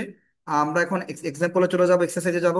এক্সারসাইজে গেলে তোমাদের কাছে বিষয়টি আরো স্পষ্ট হবে আশা করি। তো দেখো, এখানে আমরা 6টি বাক্য দেখতে পাচ্ছি, এক্সারসাইজ আকারে দেওয়া হয়েছে। এই প্রত্যেকটা বাক্যের সাবজেক্ট থার্ড পার্সন হবে, সিঙ্গুলার নাম্বার হবে, প্রত্যেকটি বাক্য অ্যাফার্মেটিভ এবং প্রত্যেকটি বাক্যই প্রেজেন্ট ইনডিফাইনাইট টেন্স। তো আমরা প্রথম যে নিয়মটা পেয়েছিলাম যে বাক্যটিকে অবশ্যই প্রেজেন্ট ইনডিফাইনাইট টেন্স হতে হবে। তো দেখো, আমরা দেখে নিই প্রত্যেকটি বাক্য প্রেজেন্ট ইনডিফাইনাইট টেন্স কিনা। প্রথম বাক্যটি শি ইটস রাইস, সে ভাত খায়, প্রেজেন্ট ইনডিফাইনাইট টেন্স। কেন প্রেজেন্ট ইনডিফাইনাইট টেন্স হলো? আমরা তো ইংরেজি বাক্য চেনার নিয়মটা জানি। আমি একটু আগে আলোচনা করেছি যে কিভাবে আমরা প্রেজেন্ট ইনডিফাইনাইট টেন্সের ইংরেজি বাক্যগুলোকে আইডেন্টিফাই করব। আমরা শিখেছি প্রথমত যে বাক্যের সাবজেক্ট থাকবে, V1 থাকবে, তারপরে অবজেক্ট থাকবে। তবে এই প্রত্যেকটা বাক্যের সাবজেক্ট আছে, V1 আছে, অবজেক্ট আছে, সুতরাং বাক্যটি প্রেজেন্ট ইনডিফাইনাইট টেন্স। পরের বাক্য দেখো সাবজেক্ট আছে, ভার্বের প্রেজেন্ট ফর্ম আছে, অবজেক্ট আছে, তার মানে প্রেজেন্ট ইনডিফাইনাইট টেন্স। আবার দেখো সাবজেক্ট আছে, ভার্বের প্রেজেন্ট ফর্ম আছে, এক্সটেনশন আছে, মানে প্রেজেন্ট ইনডিফাইনাইট টেন্স। সাবজেক্ট, ভার্বের present form, extension, present indefinite tense. Subject, ভার্বের প্রেজেন্ট ফর্ম, অবজেক্ট বা এক্সটেনশন, প্রেজেন্ট ইনডিফাইনাইট টেন্স। আবারও দেখো সাবজেক্ট, ভার্বের প্রেজেন্ট ফর্ম, অবজেক্ট বা এক্সটেনশন, প্রেজেন্ট ইনডিফাইনাইট টেন্স। তাহলে প্রথম স্ট্রাকচারে আমরা সবগুলো বাক্যের মিল পেয়েছি, সুতরাং আমরা বলতে পারি সবগুলো বাক্যই প্রেজেন্ট ইনডিফাইনাইট টেন্স। ঠিক আছে। দ্বিতীয় নিয়ম আমরা পড়েছিলাম যে বাক্যে ডো নট বা ডাজ নট থাকতে পারে, থাকলে প্রেজেন্ট ইনডিফাইনাইট টেন্স হবে নেগেটিভের ক্ষেত্রে, কিন্তু এই বাক্যগুলো একটিও নেগেটিভ নয়, সবগুলো অ্যাফার্মেটিভ, সুতরাং এখানে ডো নট বা ডাজ নট ব্যবহার করা হয়নি। 3 নম্বর নিয়মে আমরা পড়েছিলাম বাক্যে ডু বা ডাজ থাকতে পারে। এই বাক্যগুলোর মধ্যে দেখো কোনো বাক্যেই ডু বা ডাজ ব্যবহার করা হয় নাই, কারণ ডু বা ডাজ যদি বাক্যের শুরুতে আমরা ব্যবহার করি তাহলে বাক্যটি ইন্টারোগেটিভ হবে। এই কোনো বাক্যের শুরুতেই আমরা ডু বা ডাজ ব্যবহার করি নাই, সুতরাং কোনো বাক্যই এখানে ইন্টারোগেটিভ নয়, কারণ সবগুলো বাক্য অ্যাফার্মেটিভ। তাহলে আমরা আইডেন্টিফাই করে ফেলেছি সবগুলো বাক্যই প্রেজেন্ট ইনডিফাইনাইট টেন্স। এইবার আমাদের কাজ হচ্ছে প্রেজেন্ট ইনডিফাইনাইট টেন্সের যে নিয়মটা আমরা আলোচনা করলাম সেই নিয়ম অনুযায়ী বাক্যগুলো লেখা আছে কিনা দেখো। আমরা আলোচনা করেছি যে বাক্যগুলো প্রেজেন্ট ইনডিফাইনাইট টেন্স হতে হবে, আমরা সবগুলো বাক্য প্রেজেন্ট ইনডিফাইনাইট টেন্স পেয়েছি। দ্বিতীয় নিয়মটি আমরা পড়েছিলাম প্রত্যেকটি বাক্য অবশ্যই অ্যাফার্মেটিভ হবে, মানে বাক্যটিকে অ্যাফার্মেটিভ হতে হবে। আমরা এখানে সবগুলো বাক্যকে অ্যাফার্মেটিভ অবস্থায় দেখতে পাচ্ছি, কারণ প্রেজেন্ট ইনডিফাইনাইট টেন্সের বাক্য যদি নেগেটিভ হয় অবশ্যই বাক্যে ডো নট বা ডাজ নট থাকবে। এখানে কোনো বাক্যেই ডো নট বা ডাজ নটের উপস্থিতি আমরা লক্ষ্য করছি না, প্রত্যেকটা বাক্য সুতরাং অ্যাফার্মেটিভ। নেগেটিভ অবস্থায় বা ইন্টারোগেটিভ অবস্থায় কোনো বাক্যই নেই। তাহলে 2 নম্বর শর্তটা কিন্তু পূর্ণ হয়ে গেল, সবগুলো বাক্য অ্যাফার্মেটিভ হয়েছে। 3 নম্বর শর্ত, বাক্যের সাবজেক্টকে অবশ্যই থার্ড পার্সন হতে হবে। এবার আমরা দেখবো যে প্রত্যেকটি বাক্যের সাবজেক্ট থার্ড পার্সন কিনা। দেখো প্রথম বাক্যের সাবজেক্ট ছিল শি, শি হচ্ছে থার্ড পার্সন সিঙ্গুলার নাম্বার। আমরা জানি পার্সন 3 প্রকার, ফার্স্ট পার্সন, সেকেন্ড পার্সন এবং থার্ড পার্সন। ফার্স্ট পার্সন হচ্ছে আমি আমরা, আমি এবং আমরা সবাই ফার্স্ট পার্সন। সেকেন্ড পার্সন হচ্ছে তুমি এবং তোমরা, এই তুমি এবং তোমরা হচ্ছে সেকেন্ড পার্সন। তাহলে আমি আমরা তুমি তোমরা এই 4টি শব্দ ছাড়া সারা পৃথিবীতে যত শব্দ আছে সবগুলো শব্দকে আমরা থার্ড পার্সন বলতে পারি। তাহলে আমি আমরা অর্থাৎ আই উই, আই এবং উই এর মধ্যে কিন্তু সি শব্দটি নেই। এবং তুমি তোমরা অর্থাৎ ইউ, ইউ মানে তুমি, ইউ মানে তোমরা, তাহলে আমরা এখানে পাচ্ছি আই উই এবং ইউ। আই উই হলে ফার্স্ট পার্সন, ইউ হলে সেকেন্ড পার্সন, আর এর বাইরে কোনো শব্দ হলে সেটি হবে থার্ড পার্সন, তাহলে সে এখানে থার্ড পার্সন। দ্বিতীয় বাক্যে দেখো সি থার্ড পার্সন। 3 নম্বর বাক্যে মিতা থার্ড পার্সন, কারণ আমি আমরা তুমি তোমরার মধ্যে মিতা শব্দটি নেই। 4 নম্বর বাক্যে দা পেন থার্ড পার্সন, পেন মানে কলম, আমি আমরা তুমি তোমরা এর মধ্যে পেন শব্দটিকে আমরা খুঁজে পাই না। এরপর হি থার্ড পার্সন। শেষ বাক্যে আছে দা ডগ মানে কুকুর থার্ড পার্সন, কারণ আমি আমরা তুমি তোমরা এর মধ্যে দা ডগ বা কুকুর শব্দটিকে আমরা পাই না, সুতরাং দা ডগ এখানে থার্ড পার্সন। তাহলে আমরা এখানে পেয়েছি প্রত্যেকটা বাক্যের সাবজেক্ট থার্ড পার্সন। তাহলে 3 নম্বর আমাদের যে শর্তটি ছিল সেটিও পূর্ণ হয়েছে, প্রত্যেকটা বাক্যের সাবজেক্ট থার্ড পার্সন হতে হবে। আমরা সবগুলো সাবজেক্টকে থার্ড পার্সন পেয়েছি। এবার 4 নম্বর শর্ত, অবশ্যই সাবজেক্টকে সিঙ্গুলার নাম্বার হতে হবে, কোনোভাবেই প্লুরাল নাম্বার হওয়া যাবে না। আমরা দেখে নেই সিঙ্গুলার নাম্বার কিনা। সি মানে সে বা তিনি, একজনকে বোঝাচ্ছে, সিঙ্গুলার নাম্বার। মিতা বলতে শুধু মিতা নামের বালিকাটিকেই বোঝানো হচ্ছে, তাহলে মিতা এক বচন বা সিঙ্গুলার নাম্বার। দা পেন মানে কলমটি, একটি কলম, একটা কলম, তার মানে সিঙ্গুলার নাম্বার। হি সে বা তিনি, সিঙ্গুলার নাম্বার, একজন, একজনকে বোঝাচ্ছে। দা ডগ কুকুরটি, কুকুরটি বলতে এখানে একটা কুকুরকেই বোঝানো হচ্ছে, সুতরাং আমরা প্রত্যেকটা বাক্যের সাবজেক্ট পেয়েছি সিঙ্গুলার নাম্বার। তাহলে এই যে 4টি শর্ত আমরা পেয়েছিলাম ভার্বের সাথে এস, ইএস অথবা আইএস যুক্ত হওয়ার ক্ষেত্রে, 4টি শর্তই নিচের বাক্যগুলো পূর্ণ করেছে, সুতরাং এখানে প্রত্যেকটা বাক্যে ভার্বের সাথে আমাকে এস, ইএস বা আইএস যুক্ত করতে হবে। আমরা যে প্রথম বাক্যটা পেয়েছি শি ইটস রাইস, এই বাক্যের ভার্ব ছিল ইট, দেখো আমরা ইট ভার্বের সাথে এস যুক্ত করে ইটস করেছি। দ্বিতীয় যে বাক্যটি ছিল শি অলসো ড্রিঙ্কস ওয়াটার, এই বাক্যের মূল ভার্ব ছিল ড্রিঙ্ক, দেখো ড্রিঙ্ক ভার্বের সাথে আমরা এস যুক্ত করে ড্রিঙ্কস করে দিয়েছি। 3 নম্বর বাক্যটি ছিল মিতা গোস টু স্কুল, এই বাক্যের মূল ভার্ব ছিল গো, গো ভার্বের সাথে আমরা ইএস যুক্ত করেছি। তাহলে প্রথম দুটি বাক্যে ভার্বের সাথে আমরা শুধু ইএস যুক্ত করলাম, আমরা তৃতীয় নাম্বার বাক্যের ভার্বের সাথে ইএস যুক্ত করেছি। এরপর 4 নম্বর যে বাক্যটি ছিল দ্য পেন রাইটস অয়েল, এই বাক্যের রাইট হচ্ছে ভার্ব, রাইট ভার্বের সাথে আমরা ইএস এস যুক্ত করেছি। 4 নম্বর বাক্যটি ছিল he it's a ripe mango, সে একটি পাকা আম খায়, এই বাক্যে ইট ছিল ভার্ব, ইট ভার্বের সাথে আমরা এখানে এস যুক্ত করে দিয়েছি। এবং সর্বশেষ বাক্যটি ছিল the dog barks at night, bark মানে ঘেউ ঘেউ করা, কুকুরটি ঘেউ ঘেউ করে, অ্যাট নাইট মানে রাতে, কুকুর রাতে ঘেউ ঘেউ করে, তাহলে ঘেউ ঘেউ করা একটা কাজ, তাহলে বার্ক শব্দের বাংলা অর্থ ঘেউ ঘেউ করা, এটি বাক্যের ভার্ব, এই ভার্বের সাথে আমরা এস যুক্ত করেছি। আশা করি তোমরা সকলেই বুঝতে পেরেছো এই 6টি বাক্য, যে 6টি বাক্যের প্রত্যেকটি বাক্যই প্রেজেন্ট ইনডিফাইনাইট টেন্স ছিল, প্রত্যেকটি বাক্যই অ্যাফার্মেটিভ ছিল, প্রত্যেকটি বাক্যের সাবজেক্ট থার্ড পারসন ছিল, এবং প্রত্যেকটি বাক্যের সাবজেক্ট সিঙ্গুলার নাম্বার ছিল। অর্থাৎ উপরোক্ত যে 4টি শর্ত, প্রত্যেকটি শর্ত এখানে পূর্ণ হয়েছে। সুতরাং প্রত্যেকটি বাক্যেই ভার্বের সাথে আমরা এস, ইএস অথবা আইএস যুক্ত করেছি। আশা করি বুঝতে পেরেছো। যদি কোনো প্রবলেম না থাকে আমি নেগেটিভের স্ট্রাকচারে যাব, তোমাদের কাছ থেকে একটু শুনে নিব যে তোমাদের কোনো সমস্যা আছে কিনা বা কোনো প্রশ্ন আছে কিনা। বাবা, কোনো প্রশ্ন থাকলে জিজ্ঞেস করো। No, না sir. Sir, Sir. Sir Sir. Deep অর্থ কি? No, কত sir. নাম্বার শীট আছে? No, sir. যাদের সমস্যা নেই তারা তো কথা বললে, এবার একটু বলো যাদের সমস্যা আছে, যাদের প্রশ্ন আছে বাবা, তারা একটু জিজ্ঞেস করো। স্যার রিপ অর্থ কি? কি অর্থ, কোন শব্দটা বাবা আরেকবার বলো। রিপ না, শব্দটার উচ্চারণ হবে রাইপ। আর RIP উচ্চারণটা হবে রাইপ। রাইপ মানে পাকা। এখানে বলেছে রাইপ ম্যাঙ্গো, পাকা আম। আমরা বলে থাকি রাইপ ম্যাঙ্গো টেস্ট সুইট, পাকা আম খেতে মিষ্টি, ঠিক আছে। রাইপ শব্দের বাংলা অর্থ পাকা, মনে রাখবে। আর কাঁচার ইংরেজি হচ্ছে গ্রিন। আমরা যদি গ্রিন ম্যাঙ্গো বলি তাহলে বাংলা অর্থটা হবে কাঁচা আম। আর যদি বলি রাইপ ম্যাঙ্গো তাহলে হবে পাকা আম। বলো, আর কারো কোনো প্রশ্ন আছে? স্যার কত নাম্বার শীট করাচ্ছে? আমি কোনো নাম্বার শিট করাই নাই, তোমাদের যে টেন্সের শিটগুলো দিয়েছি সেই টেন্সের শিটটাকে একটু মডিফাই করেছি বাবা। একটু মডিফাই করে আরো কিছু ইনফরমেশন যুক্ত করে ক্লাসে শেখাচ্ছি। কারণ যেহেতু আমাদের অনলাইন এবং অফলাইন উভয় ক্লাসেই আমরা টেন্স আলোচনা করছি, সুতরাং তোমাদেরকে যেই লেকচার শিটটা দিয়েছি সেটা কিন্তু এখানে আমি ওপেন করি নাই। কারণ সেই শিটটা তো আমি ক্লাসে তোমাদের শেখাবোই। আমি অন্য আরেকটা শিট দেখাচ্ছি যে শিটে আরো কিছু ব্যতিক্রম ইনফরমেশন দেওয়া আছে। ঠিক আছে, যেমন যে ইনফরমেশনটা একটু আগে আলোচনা করলাম, দেখো তোমাদের লেকচার শিটে এই ইনফরমেশনটা এত বিস্তারিত দেওয়া নাই, সংক্ষিপ্ত ভাবে দেওয়া আছে। এখানে বিস্তারিত দিয়েছি, ঠিক আছে। তো একই শিট আমাদের অনলাইন এবং অফলাইনে আলোচনা করার প্রয়োজন নাই, একটু আলাদা করে শিখতে হবে। এই জন্য আলাদা তথ্য এখানে দেওয়া আছে, ঠিক আছে। আচ্ছা, আমার মনে হয় আর কারো সমস্যা নেই। আমি তাহলে Marks মানে কি? পরবর্তী অংশে চলে যাবো বাবা, নেগেটিভ বাক্যে। নেগেটিভ বাক্যের স্ট্রাকচার, সকলে অ্যাটেনশন দাও। আমি তোমাদের মিউট রাখছি, আলোচনা শেষে আবার প্রশ্ন করার সুযোগ দিব, সকলে আন্তরিক হও। দেখো, নেগেটিভ শব্দের বাংলা অর্থ হচ্ছে প্রশ্নবোধক। অর্থাৎ নেগেটিভ সেন্টেন্সের বাংলা অর্থ হবে প্রশ্নবোধক বাক্য। আমরা আলোচনা করেছি একটু আগেই যে প্রত্যেকটি টেন্সের বাক্যকে আমরা 4 ভাগে লিখবো, 4 ভাগে ভাগ করব। অর্থাৎ 4টি স্ট্রাকচার আমরা শিখবো, 4টি গঠনে আমরা বাক্যগুলোকে শিখে নেব। প্রথমটি আমরা পেয়েছিলাম অ্যাফার্মেটিভ, আমরা দ্বিতীয়টি পেয়েছি এবার নেগেটিভ অর্থাৎ নাবোধক বাক্য। তার মানে প্রেজেন্ট ইনডিফাইনাইট টেন্সের বাক্যগুলো যদি নেগেটিভ হয় অর্থাৎ নাবোধক হয়, তাহলে বাক্যগুলোর গঠন কেমন হবে ভালো করে দেখো, বাক্যগুলো কেমন হবে নেগেটিভ সেন্টেন্স যদি হয়। তো নেগেটিভ সেন্টেন্সের স্ট্রাকচার এখানে দেওয়া আছে, গঠন দেওয়া আছে, আমরা দেখে নেই। প্রথমে বাক্যে সাবজেক্ট ব্যবহার করব আমরা। সাবজেক্টের পরে ডু নট অথবা ডাজ নট বসবে। এই ডু নট এবং ডাজ নটের আলাদা ব্যবহার আছে, আমি একটু পরে সেই বিষয় নিয়ে কথা বলবো। প্রাথমিকভাবে আমরা শুধু স্ট্রাকচারটা দেখে নেই, গঠনটা দেখে নেই।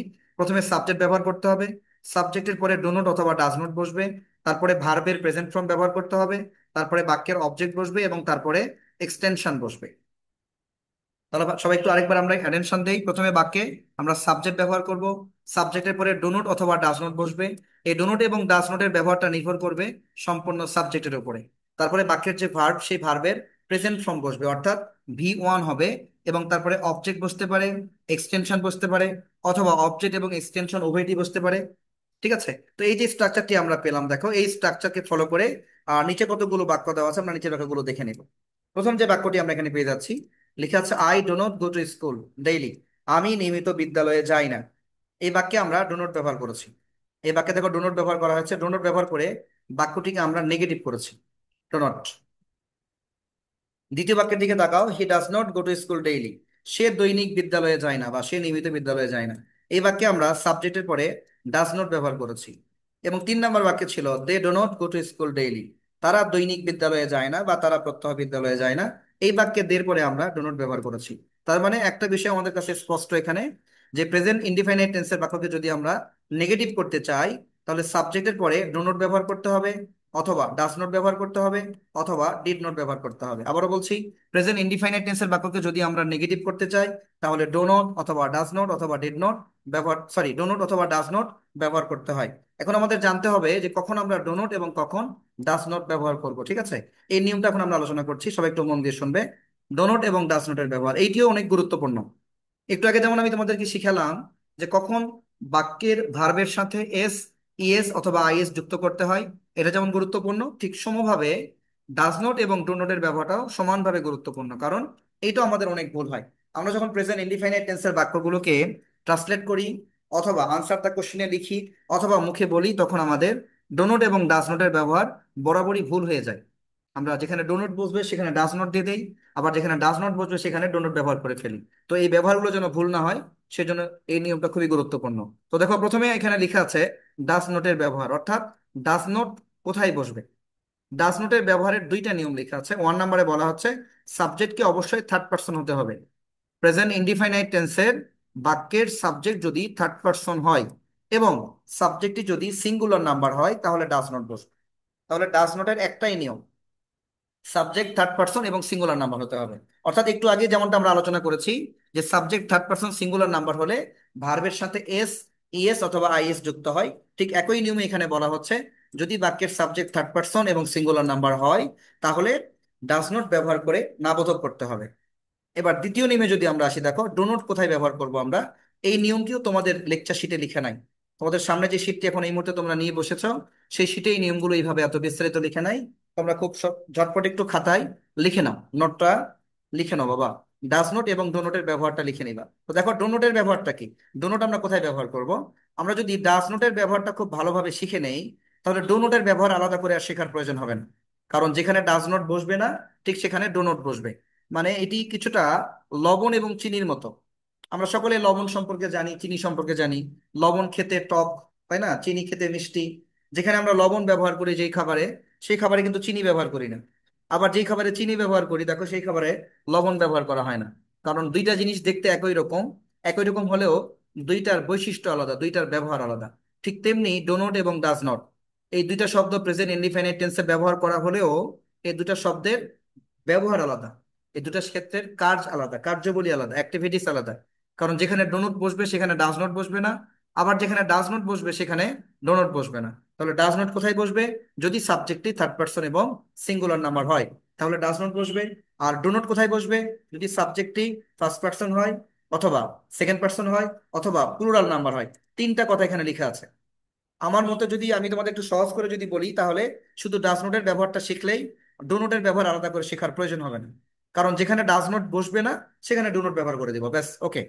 না জানলেও আমাদের হচ্ছে। তারপর যদি কেউ জানতে চাও তাহলে মনে রাখবে যে যেহেতু সাবজেক্ট এখানে থার্ড পার্সন হলে ডাজ নোট বসে, তার মানে থার্ড পার্সন ছাড়া আরো দুইটা পার্সন আছে। পার্সন দুটা কি, ফার্স্ট পার্সন এবং সেকেন্ড পার্সন।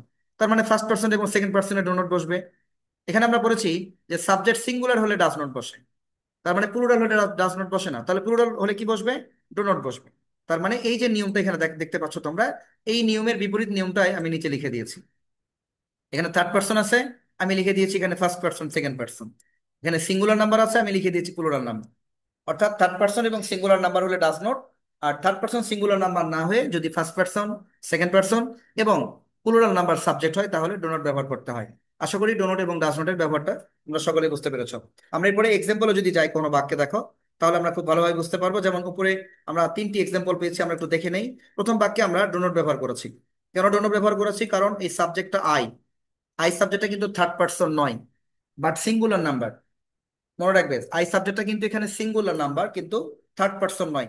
আমরা শর্তে পড়েছি দুইটা শর্ত, থার্ড পার্সনও হতে হবে, সিঙ্গুলার নাম্বারও হতে হবে। দুইটা শর্ত যদি পূর্ণ হয় তবে ডাজ নট বসবে। আমাদের এখানে একটা শর্ত পূর্ণ হয়েছে, I do not go to school daily. এই বাক্যে আই ফার্স্ট পার্সন কিন্তু সিঙ্গুলার নাম্বার, তাহলে নাম্বারটা ঠিক আছে বাট পার্সনে মিল হয় নাই, সেই জন্য আমরা এখানে ডাজ নট ব্যবহার না করে ডো নট ব্যবহার করেছি। দ্বিতীয় বাক্য he does not go to school daily, সে দৈনিক বিদ্যালয়ে যায় না। এখানে আমি ডাজ নট ব্যবহার করেছি কেন, কারণ সাবজেক্ট ছিল হি, হি থার্ড পার্সন হয়েছে এবং সিঙ্গুলার নাম্বার, দুইটা শর্ত পূরণ হয়েছে। 3 নম্বর বাক্যের দিকে তাকাও, they do not go to school daily, তারা দৈনিক বিদ্যালয়ে যায় না।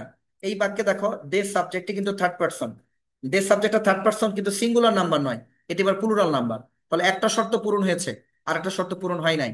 সুতরাং দেখে আমরা এখানে থার্ড পার্সন প্লুরাল নাম্বার করছি, যার ফলে এখানে আমরা ডাজ নট ব্যবহার না করে ডো নট ব্যবহার করেছি। ঠিক আছে, তাহলে দুইটা শর্ত পূরণ হয়েছে শুধুমাত্র একটা বাক্যে, মাঝের বাক্যে, এই জন্য এখানে ডাজ নট।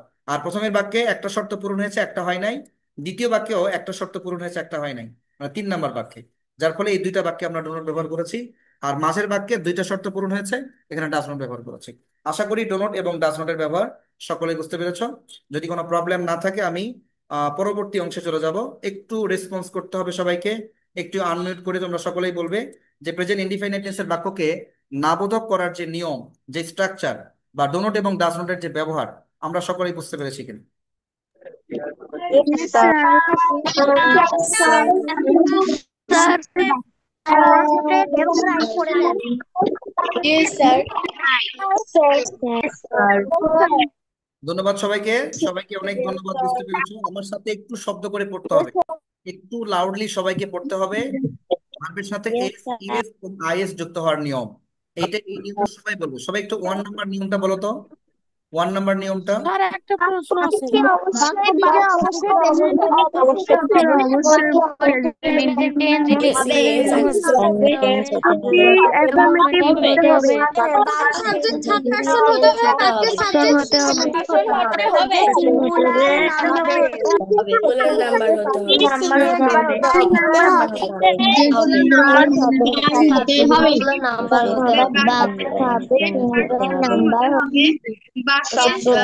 সিঙ্গুলার নাম্বার হতে হবে।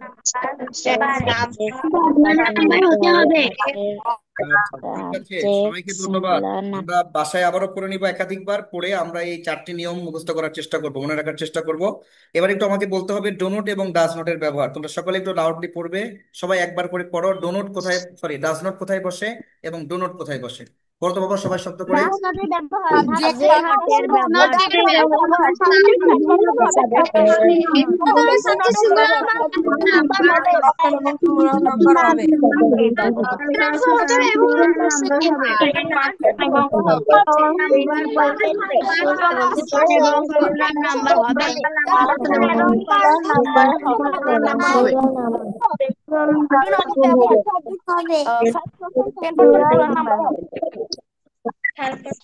ঠিক আছে, সবাইকে অনেক ধন্যবাদ, সবাই পড়েছো।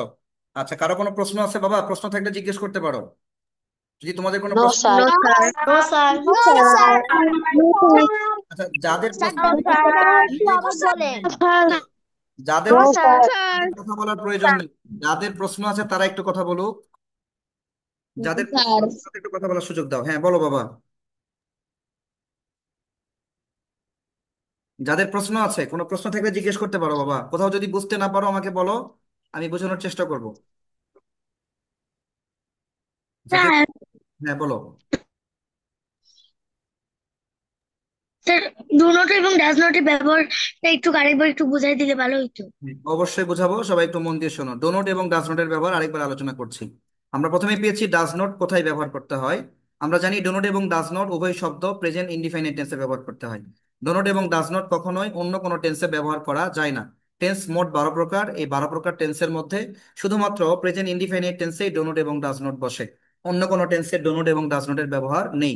তবে প্রেজেন্ট ইনডিফিনিট টেন্সেও ডোনট এবং ডাজ নটের ভিন্ন ভিন্ন ভিন্ন ভিন্ন ব্যবহার আছে। প্রেজেন্ট ইনডিফিনিট টেন্সে ডোনট এবং ডাজ নটের ভিন্ন ভিন্ন ব্যবহার আছে, অর্থাৎ যেখানে ডোনট বসবে সেখানে ডাজ নট বসবে না, আবার যেখানে ডাজ নট বসবে সেখানে ডোনট বসবে না। প্রত্যেকটি শব্দের আলাদা ব্যবহার আছে। যেমন ডাজ নটের ব্যবহারটা কি, তাহলে ডাজ নট কোথায় বসে? যদি প্রেজেন্ট ইনডিফিনিট টেন্সের বাক্যের সাবজেক্ট, আবারও বলছি, প্রেজেন্ট ইনডিফিনিট টেন্সের বাক্যের সাবজেক্ট যদি থার্ড পারসন হয়। থার্ড পারসন সাবজেক্ট সম্পর্কে আমাদের নিশ্চয়ই সকলের ধারণা আছে। আমরা পার্সন সম্পর্কে একটু আগে কথা বলেছি। পার্সন 3 প্রকার হয়ে থাকে: ফার্স্ট পার্সন, সেকেন্ড পার্সন এবং থার্ড পার্সন। থার্ড পার্সন বলতে সাধারণত হি অথবা সি অথবা কোনো নামকে বোঝানো হয়ে থাকে। সংক্ষিপ্তভাবে তোমরা মনে রাখতে পারো যে হি, সি অথবা কোনো নাম। ঠিক আছে, অর্থাৎ আমি, আমরা, তুমি, তোমরা, এই 4টি শব্দ ছাড়া পৃথিবীতে যতগুলো শব্দ আছে প্রত্যেকটা শব্দই থার্ড পার্সন। যেমন তোমরা এই মুহূর্তে ক্লাস করছো, অনলাইনে ক্লাস করছো, এই অনলাইন শব্দটা থার্ড পার্সন। তোমরা অনেকে মোবাইলে ক্লাস করছো, মোবাইলটা থার্ড পার্সন। অনেকে ল্যাপটপে ক্লাস করছো, ল্যাপটপ থার্ড পার্সন। অনেকে পিসিতে ক্লাস করছো, পিসি, পিসিটা থার্ড পার্সন। ঠিক আছে, তাহলে আমি, আমরা, তুমি, তোমরার বাইরে যে শব্দগুলো আছে প্রত্যেকটা শব্দে থার্ড পার্সন। এরপরে এসো, সাবজেক্টকে যেমন থার্ড পার্সন হতে হবে, ঠিক তেমনি সাবজেক্টকে আবার সিঙ্গুলার নাম্বার হতে হবে, অর্থাৎ এক বচন হতে হবে। আমরা জানি নাম্বার 2 প্রকার: সিঙ্গুলার নাম্বার এবং প্লুরাল নাম্বার। সিঙ্গুলার নাম্বার হচ্ছে এক বচন, আর প্লুরাল নাম্বার বহু বচন। সাবজেক্টে কোনোভাবেই প্লুরাল নাম্বার হওয়া যাবে না, সিঙ্গুলার নাম্বার হতে হবে। তো যদি কোনো বাক্যের সাবজেক্ট থার্ড পার্সন এবং সিঙ্গুলার নাম্বার, দুইটা শর্ত, এই দুটো শর্ত যদি পূর্ণ হয় তাহলে ডাজ নট ব্যবহার করতে হবে। যেমনটি আমরা এখানে ব্যবহার করেছি, he does not go to school, সে দৈনিক বিদ্যালয়ে যায় না। এই ব্যাপারটার দিকে সকলে তাকাও, তাহলে খুব ভালো দেখতে পাবে। দেখো, he does not go to school, সে নিয়মিত বিদ্যালয়ে যায় না। ঠিক আছে, এটা একটা বাক্য দেখো, he does not go to school daily. সে দৈনিক বিদ্যালয়ে যায় না। এই বাক্যে আমি ডাজ নট ব্যবহার করেছি। ডাজ নট কেন ব্যবহার করলাম? ডাজ নট ব্যবহার করেছি এই কারণে, কারণ এই বাক্যের সাবজেক্ট ছিল হি। বাক্যের সাবজেক্ট হি, এবং হি সাবজেক্টটা হচ্ছে এখানে থার্ড পারসন সিঙ্গুলার নাম্বার। তো হি সাবজেক্ট এখানে থার্ড পারসন সিঙ্গুলার নাম্বার হওয়ার কারণে আমরা এখানে ডাজ নট ব্যবহার করে বাক্যটিকে নেগেটিভ করেছি। ঠিক আছে।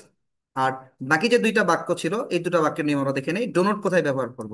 সাবজেক্ট যদি ফার্স্ট পারসন হয় অথবা সেকেন্ড পারসন হয় এবং প্লুরাল নাম্বার হয়, তাহলে ডো নট বসবে। যেমন দেখো, প্রথম বাক্যের সাবজেক্ট ছিল ফার্স্ট পারসন আই, দ্বিতীয় বাক্যের 3 নাম্বার বাক্যের সাবজেক্ট ছিল they, third person. First person third person, এবং কি হয়েছে? Singular number. দেখো, থার্ড পারসন, থার্ড পারসন হয়েছে প্লুরাল নাম্বার, ফার্স্ট পারসন হয়েছে সিঙ্গুলার নাম্বার। তার মানে এই শর্তগুলোর মধ্যে একটা পূরণ হয়েছে, একটা পূরণ হয় নাই। প্রথমটিতে একটা শর্ত পূরণ হয়েছে, ফার্স্ট পারসন হয়েছে, কিন্তু এটি আবার সিঙ্গুলার নাম্বার। সিঙ্গুলার নাম্বার শর্তটা পূরণ হলো, কিন্তু হয়েছে ফার্স্ট পারসন। শেষ বাক্যে দে থার্ড পারসন হয়েছে, থার্ড পারসনের শর্ত পূরণ হয়েছে, কিন্তু এটা আবার প্লুরাল নাম্বার হয়েছে। সুতরাং এই দুটো বাক্যে আমরা ডাজ নট ব্যবহার না করে ডো নট ব্যবহার করছি, কারণ একটা শর্ত পূরণ হয়েছে, অপরটি পূরণ হয় নাই। আশা করি বুঝতে পেরেছো। আমরা এবার চলে যাব প্রেজেন্ট ইনডিফাইনাইট টেন্সের ইন্টারোগেটিভ সেন্টেন্সের নিয়মে। ইন্টারোগেটিভ বা প্রশ্নবোধক বাক্যের গঠন সকলে মন দিয়ে শুনবে। প্রেজেন্ট ইনডিফাইনাইট টেন্সের ইন্টারোগেটিভ সেন্টেন্সের গঠন কি? বাক্যের শুরুতে ডু অথবা ডাজ বসবে, সাবজেক্ট ব্যবহার করতে হবে, ভার্বের প্রেজেন্ট ফর্ম বসবে, অবজেক্ট বা এক্সটেনশন বসবে, কোশ্চেন মার্ক বসবে। এই গঠনটা খুবই সোজা, খুবই সোজা, এত সোজা যে তোমরা যদি প্রেজেন্ট ইনডিফাইনাইট টেন্সের গঠনটা একটু ভালো করে দেখো, তাহলে খুব সহজে এটা আইডেন্টিফাই করতে পারবে। প্রেজেন্ট ইনডিফাইনাইট টেন্সের অ্যাফার্মেটিভের গঠন অথবা প্রেজেন্ট টেন্সের গঠন, ঠিক আছে, এই গঠনের সাথে মিল আছে। কিভাবে দেখো, আমরা যদি প্রথমেই ধরে নেই যে বাক্যের শুরুতে ডু অথবা ডাজ নেই আর বাক্যের শেষে কোশ্চেন মার্ক নেই, তাহলে বাক্যটি অনায়াসেই প্রেজেন্ট ইনডিফাইনাইট টেন্সের হ্যাঁ বোধক বাক্যে পরিণত হবে। দেখো, বাক্যটি কিন্তু অটোমেটিক এবার হ্যাঁ বোধক হয়ে গেছে। যদি আমি বলি যে সাবজেক্ট, ভার্বের প্রেজেন্ট ফর্ম, অবজেক্ট বা এক্সটেনশন, এটা ছিল প্রেজেন্ট ইনডিফাইনাইট টেন্সের অ্যাফার্মেটিভ তথা হ্যাঁ বোধক বাক্যের গঠন। আবার এই গঠনের শুরুতে যদি আমি ডু অথবা ডাজ যুক্ত করে দেই এবং বাক্যের শেষে যদি একটা কোশ্চেন মার্ক দিয়ে দেই, বাক্যটি ইন্টারোগেটিভ হয়ে যাবে। তাহলে প্রেজেন্ট ইনডিফাইনাইট টেন্সের অ্যাফার্মেটিভের গঠন এবং ইন্টারোগেটিভের গঠন আলাদা কিছু নয়, একই গঠন। একই গঠন দুই জায়গায় ব্যবহার করা হয়েছে। শুধু ইন্টারোগেটিভের বেলায় আমরা কি করেছি, বাক্যের শুরুতে ডু অথবা ডাজ ব্যবহার করেছি এবং বাক্যের শেষে কোশ্চেন মার্ক ব্যবহার করেছি। তো এই ক্ষেত্রে আমাকে ডু এবং ডাজের ব্যবহার কিন্তু জানতে হবে। ঠিক একটু আগে যেমন আমরা ডো নট এবং ডাজ নটের ব্যবহার পেলাম, ঠিক তেমনি ডু এবং ডাজের ব্যবহারটিও গুরুত্বপূর্ণ। এইখানেও আমরা অনেক সময় ভুল করে ফেলি।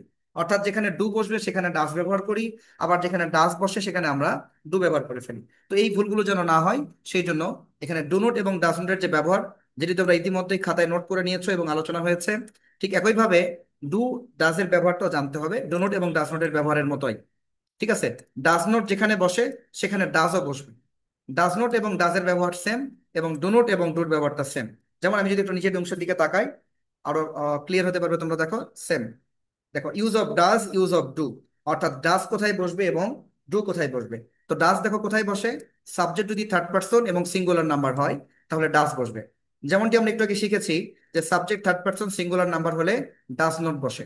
তো ডাজ নটের ব্যবহার যেরকম, ডাজের ব্যবহারটা সেম।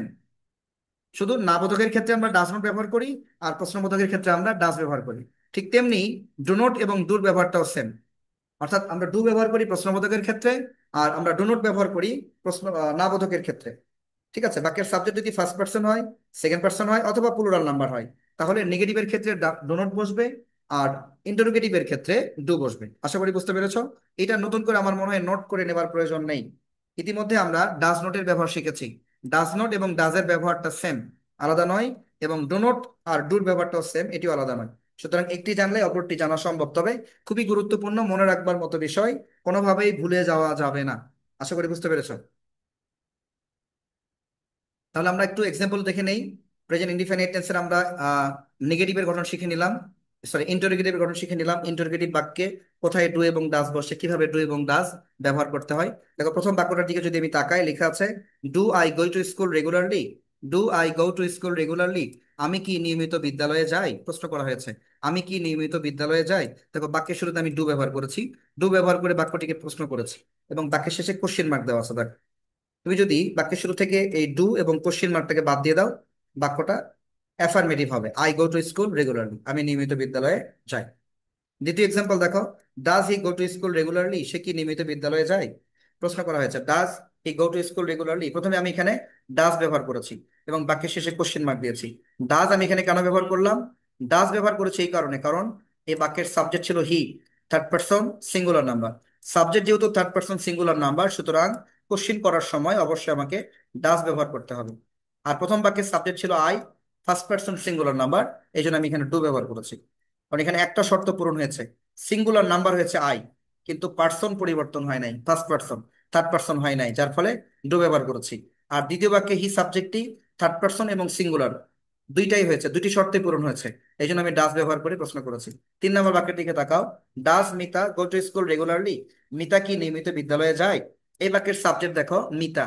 মিতা সাবজেক্টটা থার্ড পারসন সিঙ্গুলার নাম্বার, কারণ আমি আমরা তুমি তোমরা, আমি আমরা তুমি তোমরা এর মধ্যে কিন্তু কোথাও ডাজ, কোথাও মিতা শব্দটা নেই।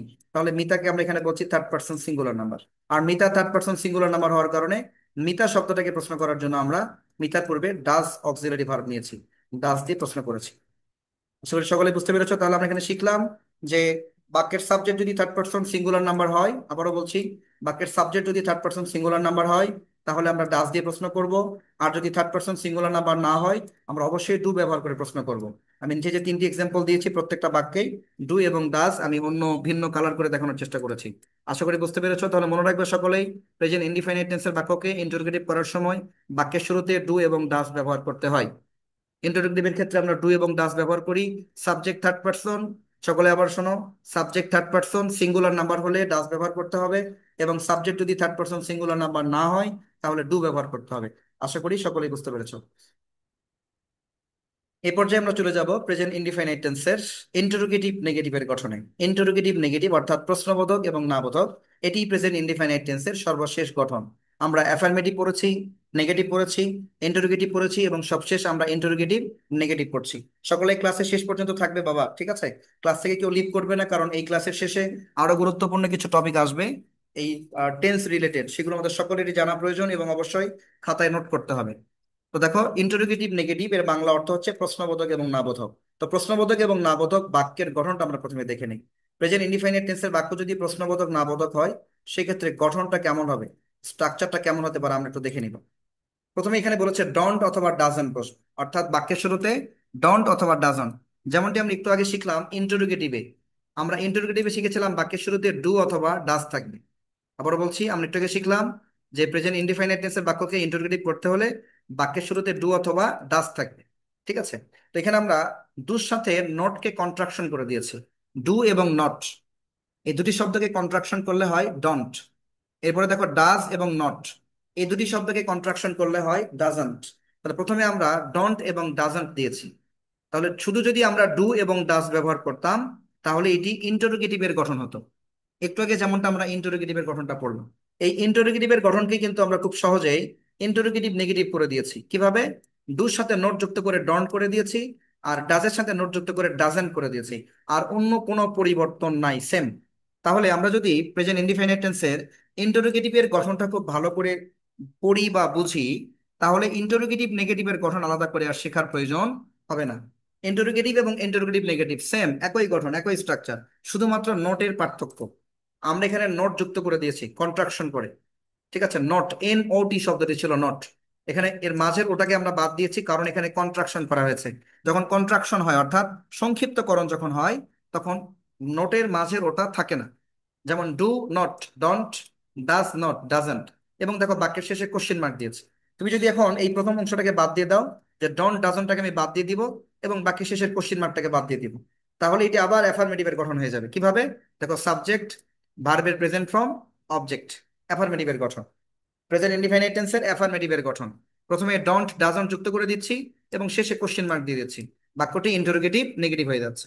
যেমন এক্সাম্পল দেখো, লেখা আছে do I not go to school? আমি কি বিদ্যালয়ে যাই না? Does she not go to school? সে কি বিদ্যালয়ে যায় না? Do they not go to school? তারা কি বিদ্যালয়ে যায় না?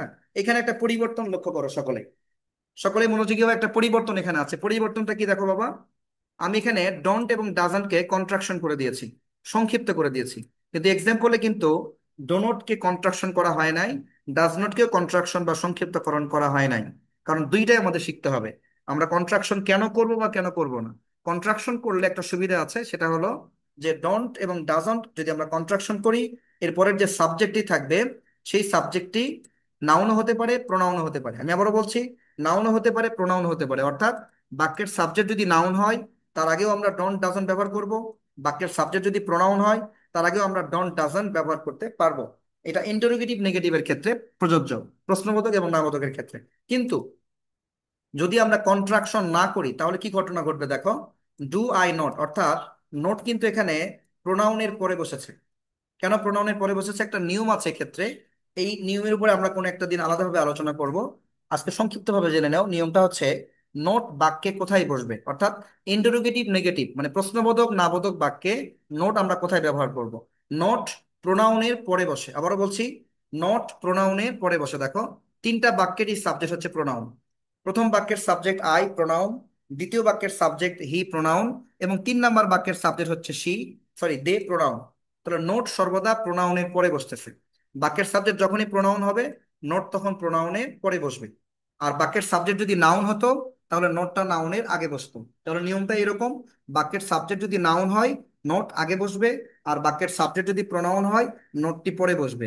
আমি আরো একবার বলছি, বাক্যের সাবজেক্ট যদি নাউন হয় তাহলে নোট নাউনের আগে ব্যবহার করতে হবে, আর বাক্যের সাবজেক্ট যদি প্রোনাউন হয় তাহলে নোটটি প্রোনাউনের পরে বসবে। আশা করি বুঝতে পেরেছো।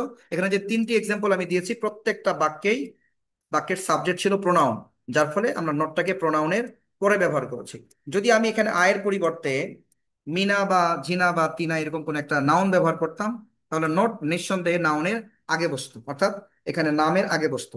এখানে সি ব্যবহার না করে যদি আমি মিতা লিখতাম তাহলে নোটটা কিন্তু যেমন শির পরে বসেছে, মিতা ব্যবহার করলে মিতার আগে নোট বসতো, অর্থাৎ ডাজ নট মিতা এরকম হয়ে যেত, যে does not Mita go to school, Mita কি বিদ্যালয়ে যায় না, এরকম হয়ে যেত। তাহলে নোট সবসময় প্রোনাউনের পরে বসে আর নাউনের আগে বসে। ঠিক আছে, এখানে একটা বাক্য যদি আমি নাউন আকারে লিখে দেই তাহলে আমার মনে হয় তোমরা খুব ভালো বুঝতে পারবে। আমি একটা বাক্যকে নাউন আকারে লিখে দিচ্ছি, দেখো সকলে অ্যাটেনশন দাও। একটা বাক্যকে নাউন তৈরি করে দেই। একটা বাক্যকে যদি আমি নাউন করে দিই তাহলে কেমন হবে দেখা যাক। দে, দের পরিবর্তে ধরো আমি এখানে মিতা দিয়ে দিলাম, সরি, দের পরিবর্তে আমি এখানে মিতা লিখ,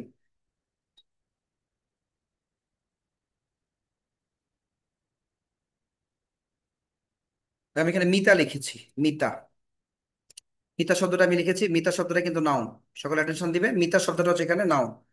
তো যখন আমি মিতা ব্যবহার করব, মিতা কিন্তু থার্ড পার্সন সিঙ্গুলার নাম্বার, সেক্ষেত্রে তো এখানে ডু থাকবে না, ডুটা হয়ে যাবে ডাজ, কারণ থার্ড পার্সন সিঙ্গুলারে ডাজ বসে। আর নোট এখানে মিতার পরে বসবে না, কারণ মিতা হচ্ছে এখানে নাউন। আমরা শিখলাম নাউন এর আগে নোট বসে, পরে না। তাহলে নোট শব্দটা এখান থেকে বাদ দিতে হবে, বাদ দিয়ে এর আগে ব্যবহার করতে হবে। দেখো নট, তাহলে ডাজ নট মিতা। এবার দেখো ডাজ নট মিতা হয়েছে। এবার নোটটা কিন্তু মিতার পূর্বে ব্যবহার করেছি আমরা, তাহলে প্রথম বাক্যে প্রোনাউনের পরে ব্যবহার করেছি, দ্বিতীয় বাক্যে প্রোনাউনের পরে ব্যবহার করেছি, এবং 3 নাম্বার বাক্যে নাউনের আগে ব্যবহার করেছি। নোট নাউনের আগে বসে। ঠিক আছে, আশা করি সকলেই বুঝতে পেরেছো। তাহলে এখানে আমাকে এই বাক্যের বাংলা অর্থটা চেঞ্জ করে দিতে হবে। এখানে আমি তারা লিখেছিলাম, তারার পরিবর্তে এবার আমাকে মিতা লিখতে হবে। মিতা। মিতা কি বিদ্যালয়ে যায় না? ভালো করে দেখো, মিতা কি বিদ্যালয়ে যায় না? Does not Mita go to school. সবাই একটু ভালোভাবে দেখবে, মন দিয়ে শোনার চেষ্টা করবে। তাহলে আমরা এখানে আলোচনা করলাম নোটের ব্যবহার। ঠিক আছে, কোথায় নোট বসে। নোট নাউনের আগে বসে এবং প্রোনাউনের পরে বসে। আমি আবার বলছি, ইন্টারোগেটিভ নেগেটিভ বাক্যে নোট নাউনের আগে বসে এবং প্রোনাউনের পরে বসে। আশা করি সকলে বুঝতে পেরেছ। যদি কোনো সমস্যা না থাকে আমি পরবর্তী অংশে চলে যাব। পরবর্তী অংশে আমরা ডাস এবং ডুর ব্যবহার ইতিমধ্যে করেছি। Combination of persons with numbers, এই অংশটুকু তোমাদের শিটে দেওয়া নাই, এটা খুব গুরুত্বপূর্ণ একটা পার্ট। এটাও তোমাদের খাতায় নোট করে নিতে হবে, আমি আলোচনা করছি, তোমরা সুন্দর করে খাতায় নোট করে নিবা। শিরোনাম লিখবে combination, combination of persons with numbers. নাম্বারের সাথে পার্সনের একটা কম্বিনেশন, অর্থাৎ পার্সন গুলো কোন কোন নাম্বার হতে পারে। যেমন আমরা জানি পার্সন 3 প্রকার হয়, ফার্স্ট পার্সন, সেকেন্ড পার্সন এবং থার্ড পার্সন। আবারও বলছি, পার্সন 3 ধরনের হয়ে থাকে, ফার্স্ট পার্সন, সেকেন্ড পার্সন এবং থার্ড পার্সন। তো ফার্স্ট পার্সন আবার সিঙ্গুলার নাম্বার এবং প্লুরাল নাম্বার উভয় নাম্বার হতে পারে। যেমন ফার্স্ট পার্সন সিঙ্গুলার নাম্বার কি কি শব্দ দেখো, আই, মি, মাই। এই 3টা শব্দকে আমি বলবো first person singular number. We, our, us, ours, এই 4টি শব্দ হবে ফার্স্ট পার্সন প্লুরাল নাম্বার। তাহলে প্রত্যেকটা পার্সনের আবার নাম্বার পরিবর্তন হয়। প্রত্যেকটা পার্সন সিঙ্গুলার হতে পারে, প্লুরাল হতে পারে। যেহেতু আমরা একাধিকবার বলছি যে third person singular, first person singular, plural ইত্যাদি ইত্যাদি, তাহলে এই কম্বিনেশনটা আমাদের অবশ্যই সবাইকে জানতে হবে। এই কম্বিনেশনটা কিসের? পার্সনের সাথে নাম্বারের কম্বিনেশন, পার্সনের সাথে নাম্বারের মিলকরণ। তাহলে পার্সনের প্রত্যেকটা পার্সন সিঙ্গুলার প্লুরাল হতে পারে, ফার্স্ট পার্সন সিঙ্গুলার হচ্ছে I me my, first person plural হচ্ছে উই আওয়ার আস আওয়ার্স। এবার দেখো সেকেন্ড পার্সন সিঙ্গুলার কি হবে? You your. সেকেন্ড পার্সনের সিঙ্গুলার নাম্বার হচ্ছে ইউ ইওর, আর সেকেন্ড পার্সন প্লুরাল হচ্ছে ইউ ইয়োর্স। এরপর দেখো থার্ড পার্সন, থার্ড পার্সনেরও সিঙ্গুলার প্লুরাল নাম্বার হয়। থার্ড পার্সনের সিঙ্গুলার হচ্ছে হি, শি, ইট অথবা কোনো নাম। আবারও বলছি হি, শি, ইট অথবা কোনো নাম, থার্ড পার্সন সিঙ্গুলার। আর থার্ড পার্সন প্লুরাল হচ্ছে দে, দেম, দেয়ার। ঠিক আছে, এই 3 নাম্বার লাইনটা আমাদের সকলেরই জানা প্রয়োজন, কারণ আমরা প্রেজেন্ট ইনডিফিনিট টেন্সে কিন্তু এই থার্ড পার্সন নিয়ে বারবার কথা বলেছি, থার্ড পার্সন সিঙ্গুলার নিয়ে কথা বলেছি, থার্ড পার্সন প্লুরাল নিয়ে কথা বলেছি। তো থার্ড পার্সন সিঙ্গুলার কোন কোন সাবজেক্ট, কোন কোন শব্দ থার্ড পার্সন সিঙ্গুলার, এটা অবশ্যই আমাদের একটা নোটস রাখতে হবে। এবং কোন কোন শব্দ থার্ড পার্সন প্লুরাল সেটারও একটা নোটস আমাদের রাখতে হবে। তো থার্ড পার্সন সিঙ্গুলার কি দেখো, হি, শি, ইট, এই 3টা শব্দকে আমরা বলবো থার্ড পার্সন সিঙ্গুলার। এবং দে, দেম, দেয়ার, এই সবগুলো শব্দগুলোকে আমরা বলবো থার্ড পার্সন প্লুরাল। আশা করি সকলেই বুঝতে পেরেছো কম্বিনেশন অফ পার্সন উইথ নাম্বারসে। তারপরে একটু প্রশ্ন করে জেনে নিব সকলের লেখা হয়েছে কিনা এবং এই কম্বিনেশনটা আমরা বুঝতে পেরেছি কিনা। বাবা সকলে Yes,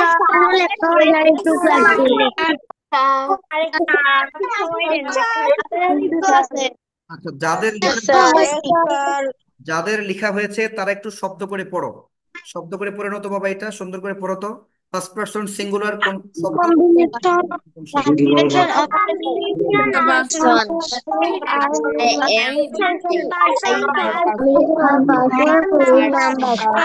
me, my, Or you are. number, we, They, you,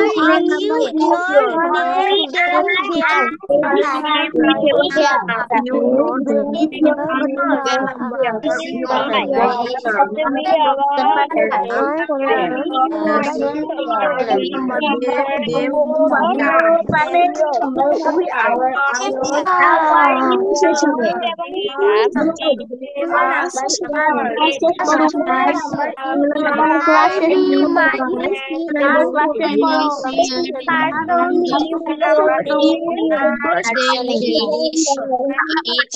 এবং থ্যাংক ইউ সবাইকে যারা শব্দ করে পড়লে, সবাইকে অনেক ধন্যবাদ বাবা। আর যারা শব্দ করে পড়ছো না, আনমিউট করছো না, তাদের উদ্দেশ্যে বলছি আহ I, me, যতক্ষণ না my. শব্দ করে পড়ছো ততক্ষণ পর্যন্ত এই পড়াটা কমপ্লিট হবে না। একটা পড়া মেমোরাইজ করতে গেলে, বুঝতে গেলে, মাথায় ধরে রাখতে চাইলে অবশ্যই শব্দ করে পড়তে হবে। মুখ দিয়ে যত বেশি শব্দ করে পড়বা তত বেশি পড়াটা মুখ থেকে মাথায় চলে যাবে, ঠিক আছে?